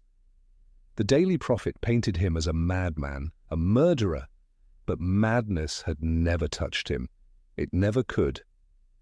When he appeared in the shrieking shack, a shadow of the man he had once been, he still radiated something terrifyingly real. Gaunt, pale, and ragged, he didn't plead, he didn't explain. His first instinct wasn't even to defend himself, it was to protect Harry. "I don't deny it," he said, trembling with emotion, "but if you knew the story, the whole story—" And when he did tell it, when the truth poured out of him, he asked for no sympathy. Only trust. His love for James Potter never faded. That love, raw and brotherly, burned through years of suffering. Sirius had been the best man at James's wedding. He had laughed as James fell in love, stood beside him when Harry was born, and vowed silently to protect them both. Their betrayal, their death, and the cruel twist of Peter's deceit did not break Sirius. They hardened him. They gave him a reason to keep breathing, to one day set the record straight. In Grimmauld Place, Sirius faced a different kind of prison. No bars, no chains. But the walls suffocated him all the same. The house reeked of bloodlines, of superiority, of a family he had tried his whole life to escape. "I hated the lot of them," he spat. "My parents, with their pure-blood mania, my idiot brother who joined the Death Eaters." But he stayed, not for himself, for Harry, for the cause, for Dumbledore's trust. He scrubbed floors, fought the cursed furniture, tolerated creatures' venom. He transformed a house of darkness into a base of resistance. No magic could have accomplished that without sheer will. It took strength to return to the place of his worst memories, to sleep in the same bed where he once dreamt of running away, to walk the halls lined with portraits that cursed his name. Yet he did it. Sirius was reckless, yes, he was wild. He drank too much, shouted too loudly, and longed too deeply for the days when he and James ruled the corridors of Hogwarts. But underneath the recklessness lay something profound. He never gave up on people. Not on Remus, whose friendship had been strained by years of distrust. Not on Harry, whose every move he watched with protective eyes. He offered Harry not just shelter, but family. "You're the only family I've got left," he whispered, trembling with the ache of it. He wasn't always right. His judgment wavered. He pushed Harry toward rebellion too quickly, wanting to relive the glory days through his godson. He underestimated Snape's bitterness, overestimated Harry's readiness. But he never stopped fighting, not for a moment. When he duelled Bellatrix in the Department of Mysteries, it was not strategy that guided his wand, it was heart. He smiled in the heat of battle, laughed, as if to say, "You will never take me like that, not in fear, not broken." And when the spell struck, when Bellatrix, his own cousin, hurled him into the veil, he didn't scream, he didn't flinch, he simply vanished, just like that. As if his body knew what his mind had always accepted, death wasn't the end, not for a man who had burned so brightly. What remains of Sirius is not a grave, not a statue, it's a memory, a presence in Harry's heart, a reminder that the greatest strength is not measured in spells or potions, but in endurance, in loyalty, in fire. The world isn't split into good people and Death Eaters, Sirius once told Harry. We've all got both light and dark inside us. What matters is the part we choose to act on. That's who we really are. This was Sirius's gospel, the belief that choice, not blood, not power, defined a person. He had been born into darkness, into the most ancient of pure blood families. He was supposed to uphold the old traditions, walk the path of superiority. But he ran straight to Gryffindor, ran straight to James Potter, ran straight into the fire. There was power in that choice, the kind of power no wand could conjure. He could have remained in luxury, he could have played the dutiful son, but he chose exile, chose Hagrid's motorbike, chose order meetings over pure blood parties, chose the dirty, dangerous path of resistance, again and again. Dumbledore saw it. That's why he trusted Sirius, despite the Ministry's cries. That's why he gave him Grimmauld Place and asked for his help, because Dumbledore understood that raw magic meant little without the will to wield it for good. And Sirius, broken as he was, wounded as he was, still stood for something. Harry saw it too. He didn't see a madman. He saw a man who had lost everything but refused to surrender to despair. A man who gripped his godson's shoulder not to guide him, but to remind him, "You are not alone. You're not a bad person," Sirius said to him once. "You're a very good person who bad things have happened to. Besides, the world isn't divided into good people and Death Eaters." It was Sirius who gave Harry the courage to lead Dumbledore's army. It was Sirius who taught him that you could be outnumbered, outgunned, and still stand your ground. He wasn't perfect, but no one needed him to be. What he was real, angry, passionate, hurting, but unwavering. He could have hidden, he could have let the Order handle things, but instead he burned his hands on cursed artifacts, opened his doors to strangers, and carved out a resistance inside his own ancestral tomb. He watched over Harry in the fire, he wrote letters, he offered refuge. When the Ministry labelled Harry a liar, Sirius stood up in the shadows and said, "I believe you." That belief, that stubborn refusal to abandon the fight, is what made Sirius powerful. In the end, he didn't save the world with a spell. He didn't defeat Voldemort in single combat, but he inspired, he endured, he gave hope. And in a world where fear ruled and betrayal was currency, that meant everything. His story isn't one of triumph. It's one of survival, of rebellion, of pain transformed into purpose. He didn't need a title, didn't need followers. His strength came from the quiet moments, offering Harry a place to stay, standing beside Lupin during the darkest nights, keeping the past alive, not to dwell in it, but to honor it. So when we speak of power in the wizarding world, let us not forget Sirius Black. Let us not count just spells, ranks, or bloodlines. Let us count will. The will to fight, to protect, to believe. That was his magic, the kind that left no mark on the skin but seared itself into the soul. And perhaps that is the magic we need most of all. Number 20. His death was one of the saga's most tragic moments. Of all the deaths that scar the Harry Potter saga, none echoes with as much aching finality as the fall of Sirius Black through the veil. It is not just the loss of a beloved character, it is the shattering of hope, the end of a dream that Harry might one day have something resembling a family. It is a moment when the magical veil between life and death is no longer metaphorical. It becomes real, visible, cruel, irreversible. Sirius Black's death in Harry Potter and the Order of the Phoenix is one of the most emotionally jarring events in the entire series. It unfolds not with the dramatic flair one might expect from a wizard duel, but with the horrifying stillness that comes when something precious is stolen without warning. The Department of Mystery's battle is chaotic, terrifying, and fast-paced, but Sirius's death cuts through the noise with terrifying clarity.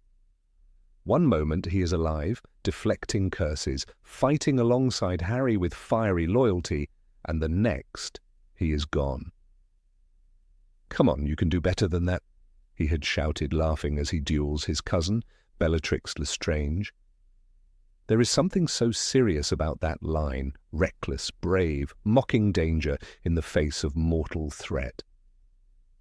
But even in that laughter, death was already waiting. Bellatrix, his own blood, throws the curse.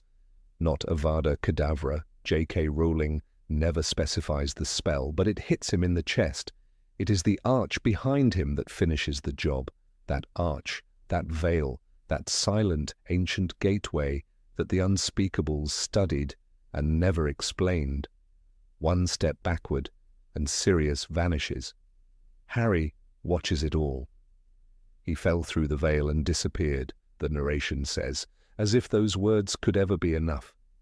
Harry rushes forward. He calls Sirius's name, but there is no return, no echo, no sign, just silence. "Sirius!" he screams again, desperate. But the veil gives no answers. Remus Lupin grabs him, restrains him, even as Harry tries to leap into that unknown place after his godfather. It is one of the few moments in the series where Harry is not just a boy facing darkness, he is a boy undone. We feel it with him. Sirius is gone, not just dead, erased. The tragedy of Sirius's death lies in what he represented. He wasn't just Harry's godfather, he was a fragment of a lost past, a living piece of James and Lily, their laughter, their dreams, their fire. With Sirius, Harry had a chance at something like home, at a future that included more than battles and burdens. "Once this war is over," Sirius had said, "I will be a proper family." But the war had other plans. And Harry's brief glimpse at family, at freedom, at something warmer than duty and grief was taken away in an instant. What makes it all more unbearable is how quickly the moment passes. There is no grand farewell, no time for last words. Sirius dies as he lived, reckless and wild, loyal to the end, but his departure leaves a vacuum. Not just in the Order of the Phoenix, where he was a fierce fighter, or in 12 Grimmauld Place, where his voice had filled the halls with ghostly memories. The void is deepest in Harry, whose rage and heartbreak after the loss shake him to the core. "He's not dead!" Harry yells, refusing to believe it. "He's just behind the curtain! Sirius!" But belief is not enough. Not in this world. Not anymore. The moment forces us to reflect on how loss changes people. Before Sirius, Harry was still a child, chasing the idea of heroism. After, he becomes something else, a soldier, scarred, forced to reckon with death not as a distant shadow, but as a relentless, cruel companion. It is no coincidence that after Sirius's death, Harry becomes more withdrawn, more driven, more desperate for understanding. He seeks answers from Dumbledore. He confronts his own weakness. He even begins to learn occlumency, an effort to shield his mind from Voldemort, but also a metaphorical attempt to shield his heart from more grief. Rowling doesn't sugarcoat the aftermath. There is no comfort offered to Harry that can truly touch the wound. Even Dumbledore, usually so composed, admits failure. "I should have made you understand," he tells Harry, eyes filled with regret. "I cared more for your happiness than your knowing the truth. More for your peace of mind than my plan. More for your life than the lives that might be lost if the plan failed." It is a rare, vulnerable moment that acknowledges just how deep the damage goes. Harry trusted, hoped, and loved, and all of that was shattered. But Sirius was never a perfect man, and perhaps that's part of the tragedy. He was deeply flawed, impulsive, hot-headed, emotionally damaged from 12 years in Azkaban. He carried the trauma of betrayal and imprisonment like an invisible shackle, and sometimes projected onto Harry his own desire to relive the days of youth, of rebellion. He saw Harry not just as a godson, but as James reborn, and that complicated love was both his strength and his weakness. Yet none of this dims the purity of his devotion. The irony is bitter. Sirius spent so many years locked away for a crime he didn't commit, dreaming of freedom, only to finally taste it and lose everything. He was a prisoner in more ways than one, first in Azkaban, and then in his own ancestral home, Grimmauld Place, which he loathed. He was trapped by the past, by his family's dark legacy, by the war that never ended, and just when he was beginning to fight again, to believe again, he was gone. Bellatrix Lestrange, of course, is ecstatic. "I killed Sirius Black," she shrieks as she flees. There is triumph in her voice, the thrill of destruction. And Harry chases her, furious, murderous even, fueled by a grief so hot it borders on madness. He tries to cast Cruciatus to inflict pain, but it doesn't work, not fully. "You need to really mean it, Potter," Bellatrix says, taunting. "You need to really want to cause pain, to enjoy it." In that moment, Rowling gives us another layer of Sirius's death. It becomes the edge Harry must not cross. He is tempted, but he steps back. Sirius's death also shatters illusions. Up until that point, readers and Harry alike held on to the belief that good might still triumph cleanly, that some kind of justice might prevail, but the truth is messier. The order doesn't always win. The ministry lies. People die, and those deaths often come without sense or fairness. Sirius's death teaches us this. The world of magic is still a world of grief, loss, and irreversible choices. Even the physical space of his death adds to its sorrow. The Department of Mysteries is no ordinary battlefield. It's a place of secrets, of experiments, of things humans are not meant to fully understand.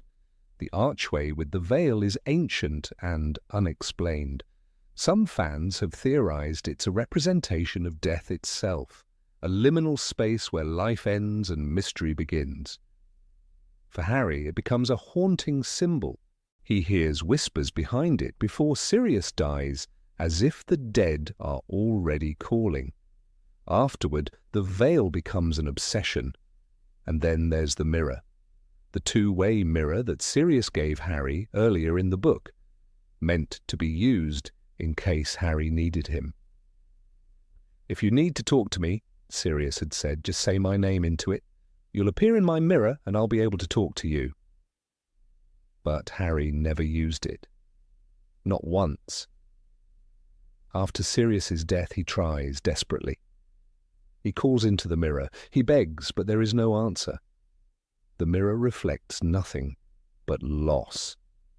It's one of Rowling's most poignant tools of regret. Sirius's portrait never appears at Hogwarts. His body is never recovered. There's no grave, no last look, just memories and pain. His name doesn't get carved into a stone that Harry can visit. Instead, it is carved into Harry's heart and into ours. He appears only briefly again when Harry uses the Resurrection Stone in Deathly Hallows to summon the spirits of his loved ones. "You'll stay with me?" Harry asks. "Until the very end," Sirius replies. "It's not enough." but it's something. When we look at the series as a whole, Sirius's death marks the final turning point. After this, there is no return to childhood, no illusions of safety. The war becomes real. Harry becomes a leader. The trio becomes warriors. Even Dumbledore grows older in our eyes. The loss of Sirius is the loss of lightness, of rebellion, of hope for a simple, happy ending. It is the moment the saga shifts into its final, darkest act, and yet his legacy lingers, not just in Harry's heart, but in the fight itself. The Order continues. Grimmauld Place becomes a headquarters. Kreacher, who once loathed Sirius, ends up fighting bravely in the Battle of Hogwarts, carrying Sirius's ideals forward in a strange, poetic way. The fire that Sirius carried, that wild spark of defiance, ignites others, even in death. The grief never truly fades. Even in Deathly Hallows, Harry dreams of Sirius. In one dream, he sees him laughing, waving from a window, calling to him. It's a vision of what could have been, what should have been, a family, a home, a future, but it's only a dream. And Harry wakes to war. In that sense, Sirius Black becomes more than a character. He becomes a symbol of lost time, of stolen chances, of all the things we fight for and sometimes lose. His death breaks our hearts because it breaks Harry's, because it breaks the very illusion that heroes are safe. And in doing so, it forces us to love them even more fiercely. Number 21. He rejected power for the sake of principles. Of all the characters who passed through the shadowed corridors of J.K. Rowling's world, Sirius Black remains one of the most enigmatic and deeply human. Though remembered by many for his rebellious nature, his sharp tongue, and the tragedy of his end, few pause to recognize a quieter, more powerful truth. Sirius rejected power when he could have claimed it, and he did so for one reason alone: principle. He turned away from the comforts and recognition that his heritage could have given him, refusing to sacrifice integrity for influence. His life was a lesson in what it truly means to live honestly, even when the world punishes you for it. Born into the prestigious House of Black, Sirius was set up to inherit legacy, name, and power. The Black family was ancient, noble, and obsessed with purity, proud descendants of dark magic, intermarried to keep the bloodline clean. Sirius could have stood at the head of this twisted aristocracy, smiling at balls, trading favors at the ministry, and living in a velvet cage. He could have hidden behind the Black family crest, adorned with the motto toujours pur, and reaped all the privileges it offered. But from a young age, Sirius made his stance clear. I hated the lot of them, my parents, with their pure-blood mania, convinced that to be a Black made you practically royal, he confessed to Harry. This was not mere adolescent rebellion. It was an awakening. Where others saw tradition, Sirius saw rot. While his cousin Bellatrix embraced cruelty with religious fervor, and his brother Regulus submitted to the lure of Voldemort's twisted idealism, Sirius broke away. He chose exile over inheritance. He ran to the Potters, James becoming more than a friend. He became Sirius's brother in everything but blood. This was the first of many times Sirius would choose personal sacrifice over comfort. The first time he said no to a world built on lies. It is easy to forget that Sirius was, by all accounts, brilliant. He was a top student at Hogwarts, sorted into Gryffindor, not because he lacked cunning, but because he refused to be ruled by it. Professor McGonagall herself noted his intellect. He was powerful, quick, and fearless. Had he chosen a different path, had he played the game, he could have risen quickly within the Ministry of Magic. His family name alone could have opened doors, smoothed over scandals, granted him authority. Imagine a Sirius Black in tailored robes, giving speeches at the Wizengamot, shaking hands in dark corridors and making compromises in the name of diplomacy. He had the pedigree, he had the talent. But he lacked one crucial thing, the willingness to lie. After Azkaban, when the wizarding world realized he was innocent, Sirius could have tried to rehabilitate his image. Others might have. He could have stood before reporters, offered polished statements, shaken Fudge's hand, and played the role of a reformed nobleman. But Sirius refused. He stayed in the shadows, not because he had to, but because he knew that the system was rotten. "The world isn't split into good people and Death Eaters," he told Harry. He knew the Ministry only wanted obedience, not justice. To become one of their own would mean accepting their rules. Sirius could not do that, not even for the sake of clearing his name. In Order of the Phoenix, we see Sirius confined again, not in prison, but in the ancestral home he loathed. Number 12. Grim Place. "It's like being back at school," he said bitterly. "I hated it there and I hate it here." He could have sold that house, walked away, made deals. Instead, he offered it to the Order of the Phoenix, knowing it might cost him his last claim to personal space. He handed it over not for reward, not for a title, but because it was the right thing to do. Even when invisible, Sirius kept choosing principles over power. Perhaps the clearest example of this comes in his interactions with Harry. He never tried to mold Harry into an image of himself. He never tried to use Harry's fame or influence to restore his own status. Instead, he offered Harry something far more valuable: trust, honesty, and unconditional loyalty. "You're not a bad person. You're a very good person who bad things have happened to," he told Harry, words Harry would carry for the rest of his life. Sirius never postured, he never manipulated, he gave what he could, even when broken. There is a moment in Goblet of Fire when Sirius, still a fugitive, chooses to live in a cave near Hogsmeade in his Animagus form, feeding on rats, just to be close to Harry. This is not the behavior of a man seeking influence. It is the action of someone who has rejected all worldly comfort in exchange for staying true to his heart.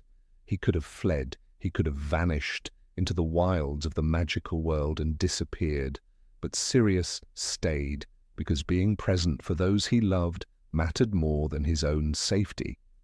His disdain for the Ministry wasn't paranoia, it was earned. The same institution that had sent him to Azkaban without a trial was the one that now sought to deny Voldemort's return, manipulating public perception and smearing anyone who spoke the truth. Sirius could have stepped back into that system and pretended. Instead, he chose defiance. In a world of cowards wearing the mask of law, Sirius was a man stripped of everything but his defiance, and he wore it like armor. Even his Animagus transformation, a skill few could master, was learned not for power, but for friendship. He became a dog, a creature loyal, fierce, and protective, just to be there for Remus during his transformations. This wasn't an act for glory, it was a private sacrifice made in secret, a quiet rebellion against the isolation that lycanthropy brought upon Remus.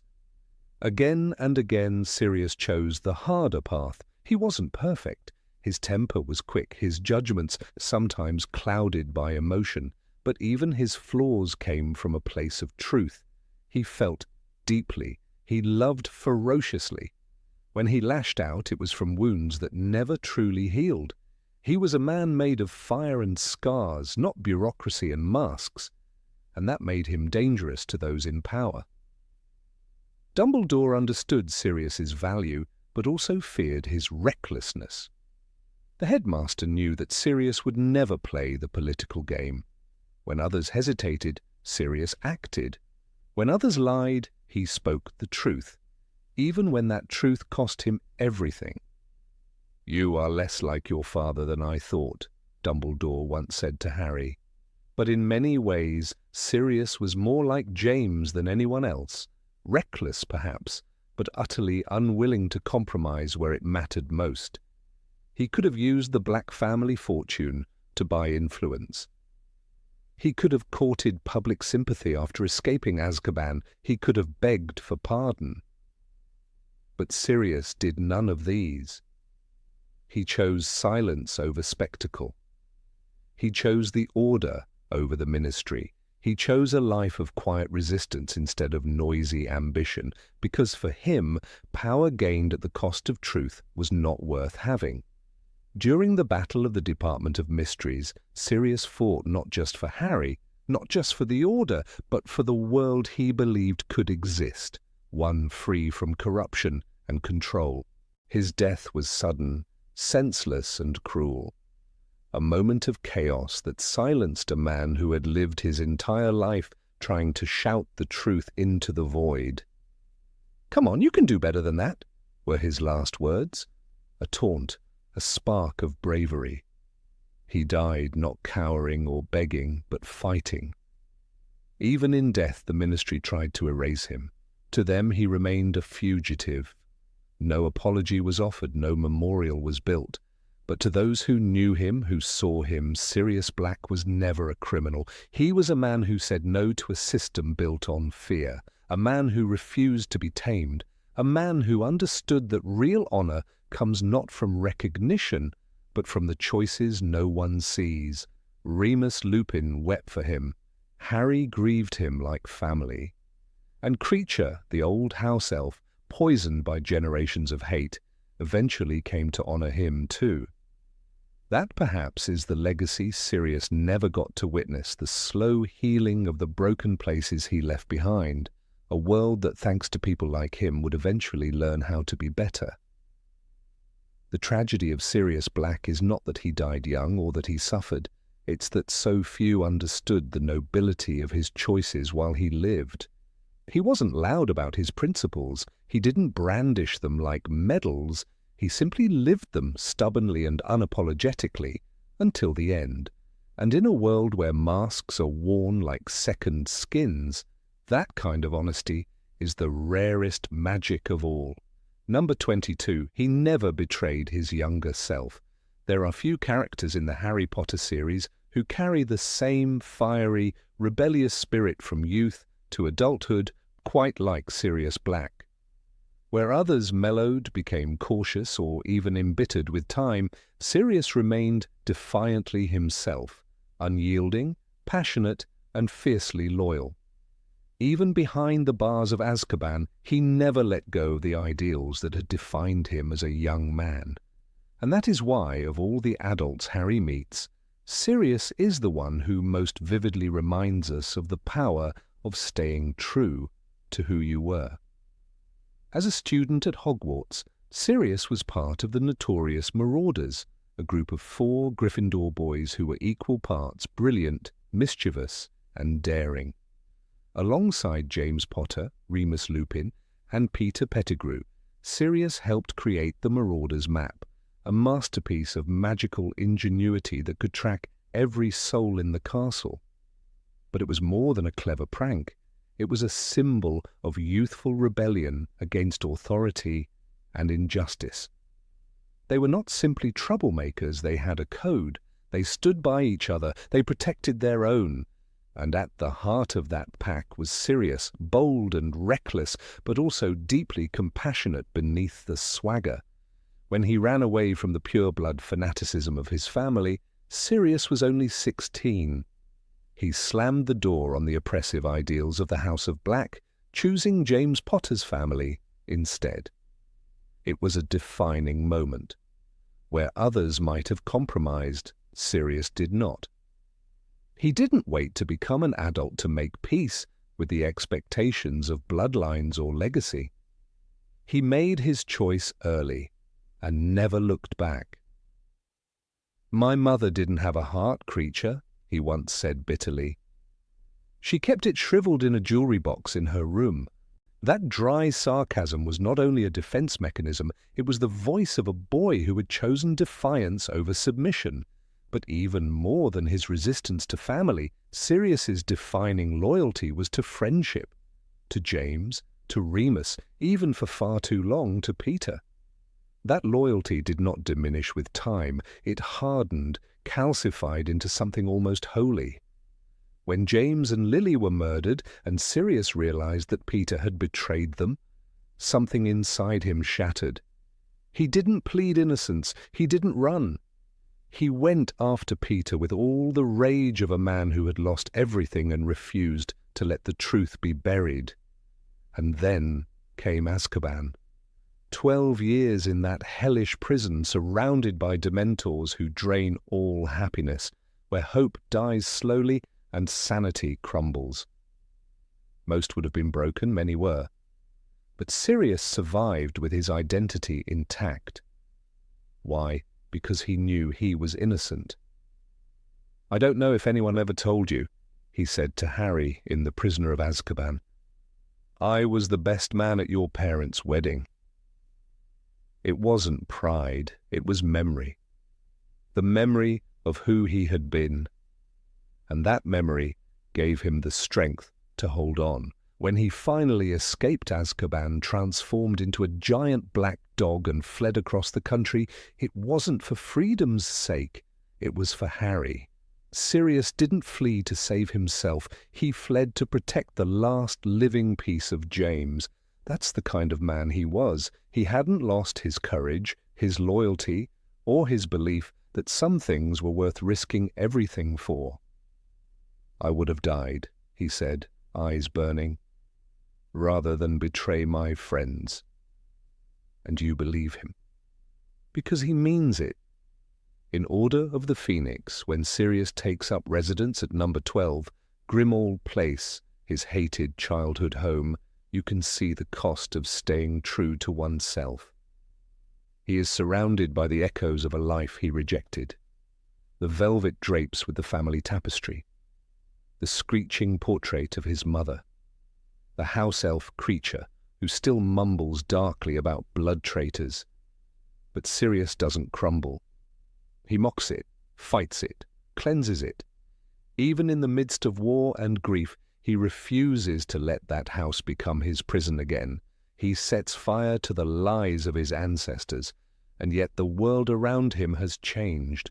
The war against Voldemort is no longer a battlefield of young marauders dueling in the shadows. It's a chessboard of politics, spies, and caution. Dumbledore, once a figure of inspiration, now keeps Sirius locked away for his own protection. He paces the house like a caged animal, restless, bitter, aching to fight. And still he doesn't compromise. He tells Harry the truth others won't. He teaches him the value of resistance. "The world isn't split into good people and Death Eaters," he tells Harry. "We've all got both light and dark inside us." It's the kind of wisdom that comes not from age, but from having fought your own darkness and refused to lose yourself to it. Sirius's behavior at Grimmauld Place isn't perfect. He drinks too much, snaps too quickly, and sometimes mistakes Harry for James. But that's the thing about staying true to your younger self. It doesn't mean perfection. It means honesty. He never pretends to be someone he's not. Where other adults wrap themselves in masks, Sirius bears his soul scars and all. When he comforts Harry after Arthur Weasley is attacked, he doesn't offer platitudes. He offers presence. A fire in the hearth, a midnight conversation, a voice in the darkness. More than once, the people around Sirius try to urge him to grow up in the traditional sense. Remus Lupin, older and more weary, tells him to be patient, to think long-term. Molly Weasley, loving but strict, bristles at his influence on Harry. "You're not his father," she snaps. "You think you're being noble, but you're putting ideas into his head, Sirius." But she doesn't understand. Sirius isn't trying to be a father. He's trying to be a brother in arms, a fellow fighter, a voice from the past that tells Harry, yes, you can stay true to yourself and still win. His death is tragic, but it is also telling. When he dies in the Department of Mysteries, struck by Bellatrix Lestrange's curse, he's laughing. He dies fighting for Harry. He dies doing what he's always done, standing between darkness and the people he loves. He doesn't fall as a broken man, he falls as a marauder, a rebel, a friend. Sirius Black is a rare character in fiction because he refuses to be tamed by adulthood. He doesn't become wise in the quiet, distant way of Dumbledore. He doesn't settle into responsibility like Mr. Weasley. He doesn't grow jaded like Snape. Instead, he becomes the adult version of a young firebrand. The boy who sneered at tradition, who ran away from bigotry, who stayed loyal even when it cost him everything. And that is why Harry clings to him so fiercely. In Sirius, he sees not only a link to his parents, but a vision of what adulthood could be, not compromise, but continuity. Not cynicism, but courage. Even in small moments, the boy Sirius was never fully disappears. When Harry asks if Sirius liked being in Gryffindor, he answers with a grin. "I was better than James at Transfiguration." It's not arrogance, it's joy. The joy of being young, of remembering who you were before the world tried to dull your edges. That grin is the same one he probably wore when sneaking through secret passages at Hogwarts, invisible under a cloak, whispering jokes to James while evading Filch. Perhaps the most haunting thing about Sirius is that the world never quite knew what to do with him. The Ministry branded him a criminal, the Order kept him locked away, even Dumbledore underestimated him, but the readers, especially those who understand the cost of growing up, see him for what he truly was, a man who chose to carry the torch of youth into the shadows of age, a man who never traded soul for safety. To Harry, Sirius is not just a godfather, he is a mirror, a reminder that it's possible to grow up without giving up, that rebellion can be noble, that fire can light the way, even when the night is long, that laughter, loyalty, and love are not childish, they are sacred.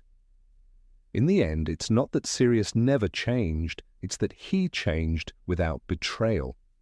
He adapted, but he didn't abandon. He struggled, but he didn't sell out.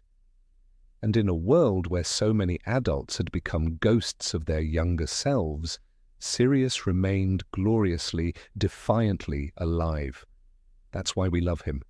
Not because he was perfect, but because he refused to become someone else.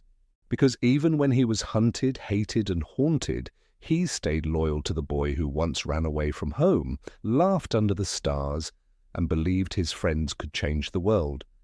And maybe, in the end, they did. Number 23, his Animagus form symbolized his soul. Of all the animagi ever known in the wizarding world, few transformations speak so clearly of their inner truth as that of Sirius Black. The form he chose, or rather the form that chose him, was that of a giant black dog. It was not sleek or graceful, not elegant like a stag or cunning like a rat. It was rough, untamed, and powerful.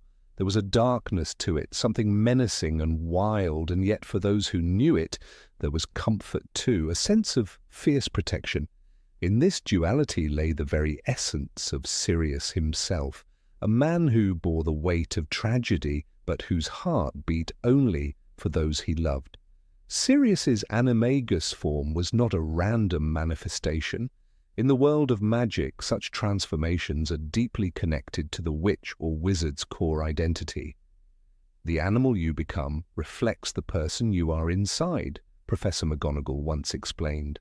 So when Sirius became a dog, not just any dog, but a massive, shaggy, black, grim-like beast, it was not a coincidence. It was a revelation. Known to the wizarding world as a symbol of death, the Grim was feared by many. Trelawney herself saw it in Harry's tea leaves and gasped with dread, convinced it meant doom. But for Sirius, that image was not a warning, it was a mirror. Sirius had spent 12 years in Azkaban, falsely accused, wrongly imprisoned, and utterly alone. In that darkness, his soul could have broken. But he endured. He kept his mind intact by focusing on the truth. He was innocent, and Harry needed him. His transformation into a dog helped.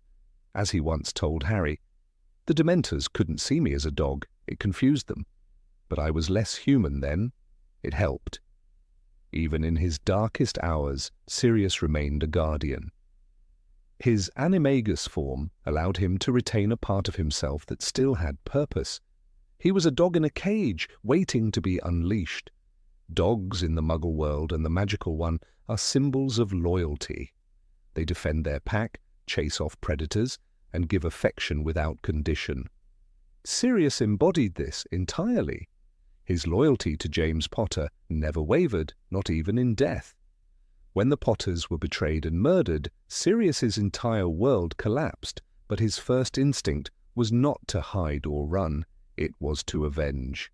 He went after Peter Pettigrew, the real traitor, with fire in his eyes and fury in his heart. "Then you should have died," he shouted at Pettigrew later. "Died rather than betray your friends, as we would have done for you." That single line, crackling with pain and devotion, defines him more than any Animagus registry ever could. When Sirius re-entered Harry's life, it was not with grandeur or ceremony. He was a fugitive, a shadow, slipping through the cracks of a frightened world. But even as the Ministry hunted him, even as he lived in hiding at the fringes of society, he never stopped trying to protect Harry. His form as a black dog gave him the perfect disguise. He could prowl the streets of Hogsmeade, linger in the shadows of the Shrieking Shack, and even watch over Harry from the edge of the Forbidden Forest. "He's like my guard dog," Harry once said, half joking, half serious, and truly that was what Sirius was. The black dog is also known in various cultures as a harbinger of death, an omen, a spectral beast that appears before tragedy strikes. This connection, while eerie, also speaks to the role Sirius often played. He was the warning others ignored. He knew Voldemort had returned before most believed. He tried to sound the alarm, but his reputation as a murderer silenced him. He was the voice in the dark, the grim in the corner of your eye, that everyone dismissed until it was too late. Yet Sirius was not death. He was love in the guise of menace. He looked dangerous, and he could be, but only to those who threatened his family. To Harry, Sirius was not the grim. He was the closest thing to a father. Their first proper meeting was a storm of revelations. "You're the reason they're dead," Harry shouted, wand trembling. But soon the truth unfolded like a long-forgotten photograph. Sirius laughing with James, ruffling Harry's hair as a baby, dreaming of being his godfather not in name, but in presence. Afterward, Sirius made a promise. "Once my name's cleared, I'll come and live with you." That moment, filled with hope and longing, was one of the most human in the series. It wasn't just about freedom for Sirius, it was about belonging. A dog without a pack is just a stray. He wanted to be part of something again. Inside number 12. Grimold Place. Sirius showed both sides of his nature, the dog and the man. He was restless, pacing like a caged animal, snapping at Molly Weasley, aching to be outside where he could act. Yet he was also the protector, giving Harry advice, sharing memories of James, trying to be the father figure he never had the chance to be. He was flawed, impulsive, and at times reckless, but never, ever indifferent. "You're not a bad person," Sirius once told Harry. "You're a very good person who bad things have happened to." The same could be said of him when Sirius finally fought again, wand raised in the Department of Mysteries. He was no longer in the shadows. He fought with elegance and ferocity, his spells dancing through the air. "Nice one, James!" he cried out to Harry in the middle of battle, a heartbreaking slip that revealed just how thin the veil was between past and present for Sirius. In that moment, he was no longer the dog hiding in the dark. He was the warrior, the friend, the guardian. His death came too quickly, and too cruelly. Bellatrix's curse struck, and Sirius fell through the veil, his body vanishing as though erased from the world. No scream, no last words, just the stunned silence of everyone who loved him. For Harry, it was like losing James all over again. The black dog, ever watchful, was gone, but his legacy endured. Even after death, Sirius's Animagus form haunted Harry. In The Deathly Hallows, when he cast the Patronus to protect himself and Hermione, it was not a dog but a stag that emerged. Yet in his heart he remembered that other animal, black and loyal, growling in the dark, ready to defend him even against death itself. "He's with me," Harry told Lupin quietly once, "in here." He tapped his chest. There is a scene in The Prisoner of Azkaban where Harry sees the black dog for the first time. It stands across the road, unmoving, watching. At the time, he doesn't understand what he's seeing. Trelawney says it's the Grim, others say it's a trick of the eye, but Harry feels something else, not fear, but connection, as if some part of him recognizes the creature. And of course he does. It's his godfather, his blood, his guardian. It's Sirius. It's almost poetic that Sirius, whose name comes from the dog star, would take the form of a dog.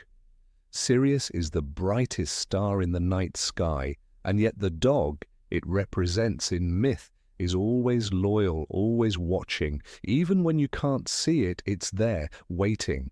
Just like Sirius himself, waiting in Azkaban, waiting outside Hogwarts, waiting for Harry to need him. Sirius's transformation wasn't a mask. It wasn't a costume. It was his truth. When he ran on 4 legs through the Forbidden Forest, it was not an escape from humanity. It was a return to purpose. He was most himself, not in wizard robes, but in fur and fang. He understood danger instinctively. He protected with primal devotion.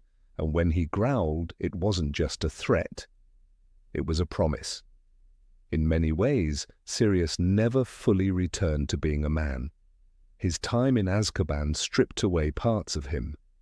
He laughed too loudly, acted too rashly, trusted too deeply. But his heart remained intact. He never stopped loving, never stopped believing in his friends.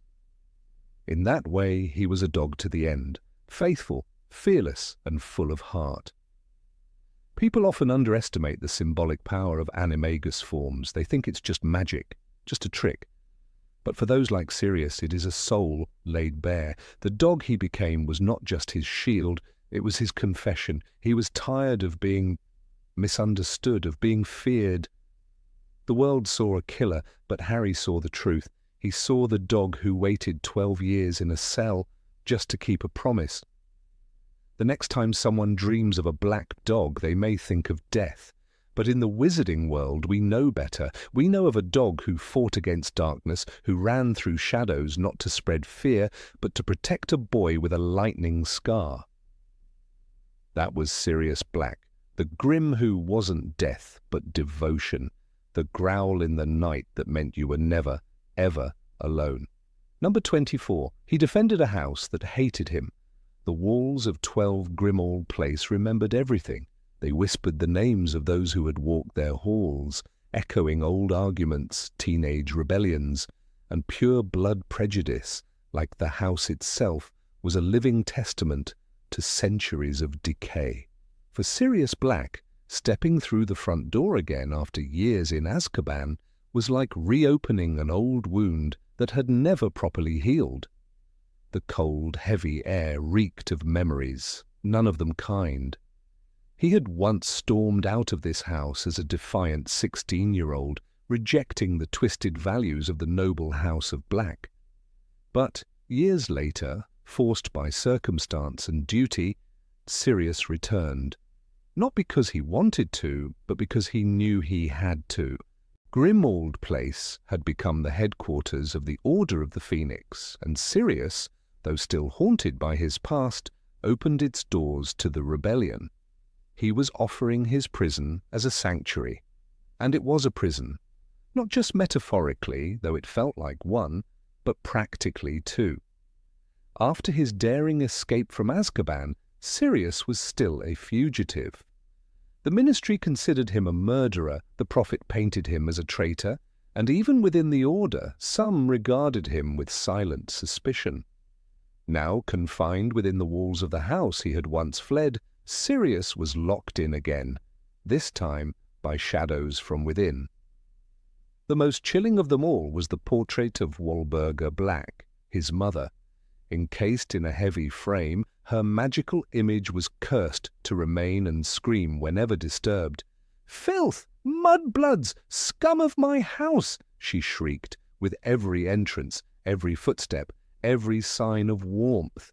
Harry had once asked Sirius why he never took it down. Sirius replied, "It's stuck with a permanent sticking charm. I can't get rid of it." But it was more than that.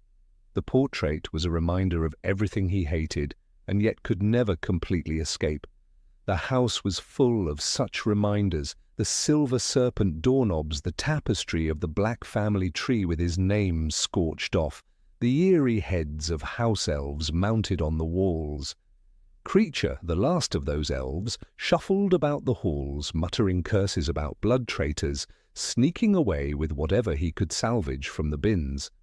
"Master's filthy friends ruin everything," he hissed in the shadows, still loyal to a dead mistress and her decaying ideology. For Sirius, each creak of the floorboards echoed the scorn of his childhood. Every step in that house dragged him through memories of his parents' disdain, Regulus's blind loyalty, and his own youthful rage. And yet he stayed. He stayed not because he had reconciled with his past, but because he had chosen to face it. This house could protect others. It could be used for good, for once. And so he would endure it. "I don't like being back here," he told Harry one evening. They had just finished clearing a cabinet of boggarts and doxies. "I used to dream I was back in this house. Nightmares, more like. I hated every second in it." But even in those words was a quiet determination. This was his way of fighting back, not with a wand or a spell, but by refusing to let the house win. The Black House didn't give up easily. The furniture groaned in protest whenever someone sat upon it. The curtains drew themselves shut, as if shunning daylight. There were cursed artifacts in every drawer, enchanted items designed to harm or control. Harry once found a music box that filled the air with a lullaby so hypnotic it nearly put the whole room to sleep. "Best throw that out," Sirius said casually, tossing it into a sack destined for destruction. He said it with the tone of someone tossing away parts of himself. But Sirius never asked for sympathy. He masked his torment with dark humor and careless grins. "Welcome to the House of Black," he'd say with theatrical flair, bowing like a twisted butler. It was easier to joke than to explain the ache. Only those closest to him understood the war he was fighting behind his eyes. The war wasn't only against the house, it was against his own stagnation. "I'm just another useless lump stuck in here," he muttered bitterly one night to Remus Lupin. The others had gone on a mission. Sirius wasn't allowed. Too dangerous, Dumbledore said. Too visible. So he remained, pacing the same floors he had once cursed, now a prisoner again, this time without bars. Harry noticed it too. "He's not himself anymore," he told Hermione. "He hates being cooped up. I think he's going mad." But Sirius wasn't mad, he was suffocating. And yet he never abandoned the cause. He poured himself into helping the Order, however he could. He lent his knowledge of the house's secrets, its magical protections, its hidden passageways. He even tolerated Creature, barely, knowing that the elf could be useful despite his bigoted tendencies. "He's been here for years," Sirius explained. "Knows every inch of this place. We can't trust him, but we can use him." Perhaps the most heartbreaking moment came when Sirius spoke about his brother Regulus. The name was still there on the family tapestry, untarnished. "He got in too deep," Sirius said softly. Started with noble ideas, ended up dead. He tried to back out. Didn't work. It was the first time he showed Harry that regret wasn't just for mistakes. Sometimes it was for the people you couldn't save. Despite everything, Sirius tried to make 12 Grimmauld Place feel like a home again. When Harry arrived for the summer, Sirius lit fires, set out meals, and even suggested games. But it was all paper-thin. The warmth never reached his eyes. The house fought back, and the house was winning. His relationship with Harry was the only light in that darkness. Harry was more than a godson. He was a lifeline. In Harry, Sirius saw James. He saw the family he had lost, the brotherhood he craved. But he also made the mistake of projecting. "You're not your father," Hermione once snapped. But to Sirius, Harry was his chance to fix the past. This was the tragedy of Sirius Black. He fought for a house that never loved him, protected a place that had tried to destroy him, and held on to people who were already gone. And yet he did it willingly, stubbornly, like a soldier who knows the war is already lost, but refuses to retreat. Even the moments of joy were tinged with sorrow. The Christmas dinner with the Weasleys was loud and cheerful, but Sirius spent most of it at the edge of the room, smiling too hard, drinking too much. "At least it feels like a family," he whispered to Harry. But he was only borrowing happiness. The house made sure he never kept it. When he died, falling through the veil in the Department of Mysteries, there was a part of him that had already died long ago. The house had taken chunks out of him day by day, memory by memory. But he never let it break him. He stood between its poisoned walls and those he cared about. He made that darkness a shield for others. In the end, that was Sirius's quiet victory. He didn't just face his demons, he turned their lair into a fortress. He stayed, he endured. And when Harry would later inherit 12 Grimmauld Place, it was not a house of horror anymore. It was a place where bravery lived, a place where someone had once fought the ghosts of his past, not with spells, but with love. "He was the bravest man I ever knew," Harry said later. And he meant it. Sirius never needed the world to thank him. He didn't crave medals or recognition. All he wanted was to undo some of the pain, to leave behind something better, even if that something was a house filled with old screams and faded banners. Because somewhere between the curses and the portraits, Sirius had carved out a purpose. He had taken his personal hell and turned it into a refuge. And that was his legacy. Not the family name, not the bloodline, not the wealth or the ancestry, but the simple, stubborn act of staying in the place that hated him and protecting it with everything he had. That is how Sirius Black became the man who defended the house that once tried to destroy him. Number 25, he was ready to become a father to a child he barely knew. Of all the heartbreaking moments woven into the tapestry of the Harry Potter saga, few strike as deeply as the image of Sirius Black, alone, shaken and raw, offering to raise a child that was not his, a child he barely knew. In the smoking ruins of Godric's Hollow, with Lily and James Potter gone and the world unraveling into chaos, Sirius made a decision that would define the nobility of his character more than any daring act of rebellion or fiery duel against the Dark Lord. He chose love. He chose responsibility. He chose Harry. Sirius did not hesitate. Upon learning of the Potters' death, he rushed to their destroyed home. There, amidst the rubble and ash, stood Hagrid, cradling the 1-year-old child who had just survived the killing curse. Blood still dried on the walls. The air was heavy with smoke and magic. Sirius, grief-stricken and hollowed by loss, looked at the infant and uttered words that remain etched in the memory of fans. "Give him to me, Hagrid. I'm his godfather." This wasn't a formal obligation. It wasn't a title he waved around at parties. It was a bond forged in the fire of friendship and solidified in the worst night of his life.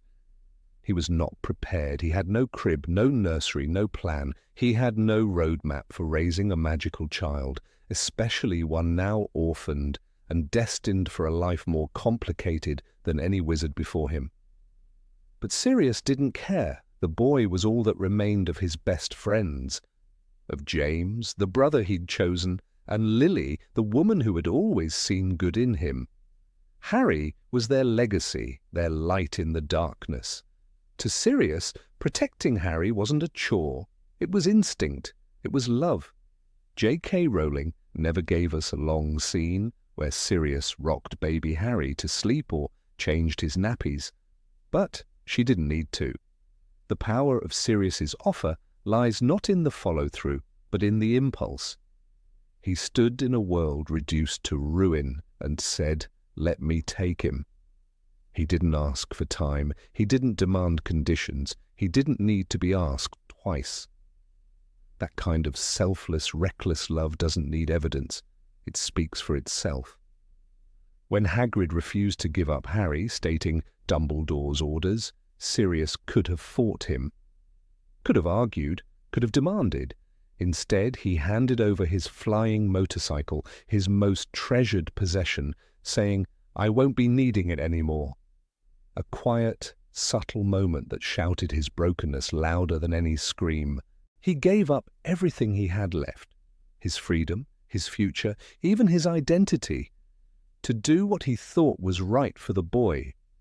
That's not the act of a fugitive or a madman. That's the act of a father. Let's not forget that Sirius Black was only 21 years old when his world collapsed. Most 21-year-olds are still figuring out who they are, but Sirius, who had already lost his family to prejudice, had built a new one with James, Lily, and their son. And in a single night, that family was shattered. Still, he didn't run. He didn't vanish into anonymity. He went after Peter Pettigrew, not for revenge alone, but because he believed it would make Harry safer.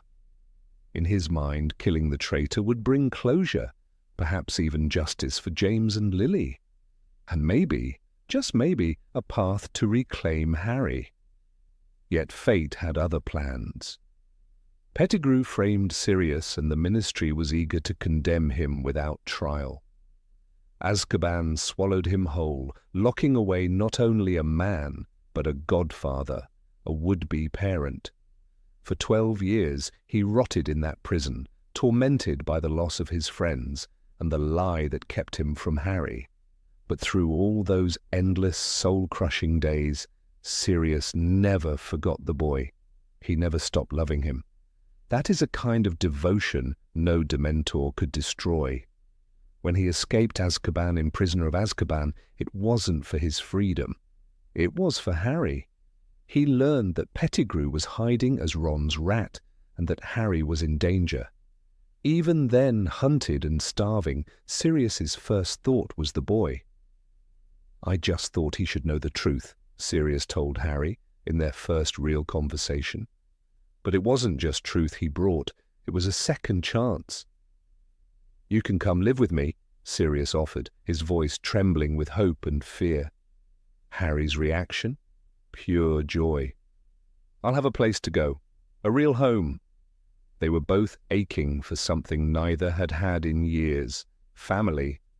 But that chance was torn away. Pettigrew escaped, and Sirius remained a fugitive. Still, his role in Harry's life had been sealed. No longer just a memory, Sirius became a presence. Writing letters, sending gifts, hiding in caves just to stay close. When Harry faced danger in the Triwizard Tournament, Sirius risked exposure to support him. When Harry was punished by Umbridge in Order of the Phoenix, Sirius opened Grimmauld Place to him, despite the house's ghosts and horrors. He fought his own demons to give Harry what comfort he could. What makes Sirius so extraordinary is not perfection, but imperfection paired with loyalty. He wasn't the ideal guardian. He made mistakes. He struggled with the past, with restlessness, with the claustrophobia of hiding. he sometimes treated Harry like a younger version of James, forgetting the boy's unique needs. But none of that diminishes what he gave: a shoulder to lean on, an ear to listen, a voice of belief when others doubted. He reminded Harry he wasn't alone. He reminded him he was loved. Harry sensed it. Despite not growing up together, despite 12 lost years, Harry clung to Sirius as a lifeline. When he was grieving Cedric's death and the return of Voldemort, Sirius was the only adult he could truly talk to. When Dumbledore remained distant, when the Ministry labelled him a liar, Sirius treated Harry with respect, not condescension. He saw him not as a boy to protect from all pain, but as a young man capable of hearing the truth. In their brief time together, Sirius became the kind of father James might have been: daring, fiercely loyal, a bit reckless, but full of warmth. He was the embodiment of love born not from blood, but from choice. Harry wasn't his son, but he treated him as one, fought for him, died for him. When Bellatrix's curse struck him in the Department of Mysteries, Sirius's last act was one of defiance, not regret. He died fighting for the boy he'd once begged to raise. A warrior's death, but also a parent's. There's a profound beauty in the fact that Sirius offered to take Harry before he ever got to know him. Most guardians step in with paperwork and plans. Sirius stepped in with love. He didn't wait to see how difficult it would be. He didn't ask if Harry cried at night or hated carrots or had a magical temper. He simply said, "He's mine." That instinct is rare. That instinct is sacred. Even Remus Lupin, the ever-wise and gentle marauder, once warned Sirius about his tendencies, his restlessness, his temper. But it was Lupin too who understood that Sirius's love for Harry was something pure.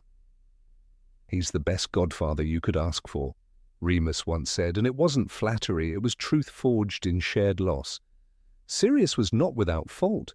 His hatred for Severus Snape sometimes clouded his judgment. His longing for the past sometimes led him to see Harry, not as a new generation, but as a reincarnation of old memories. But if love is measured not by perfection, but by intention, then Sirius's heart was full. He showed up when it mattered. He fought when others hid. He bled for someone else's child.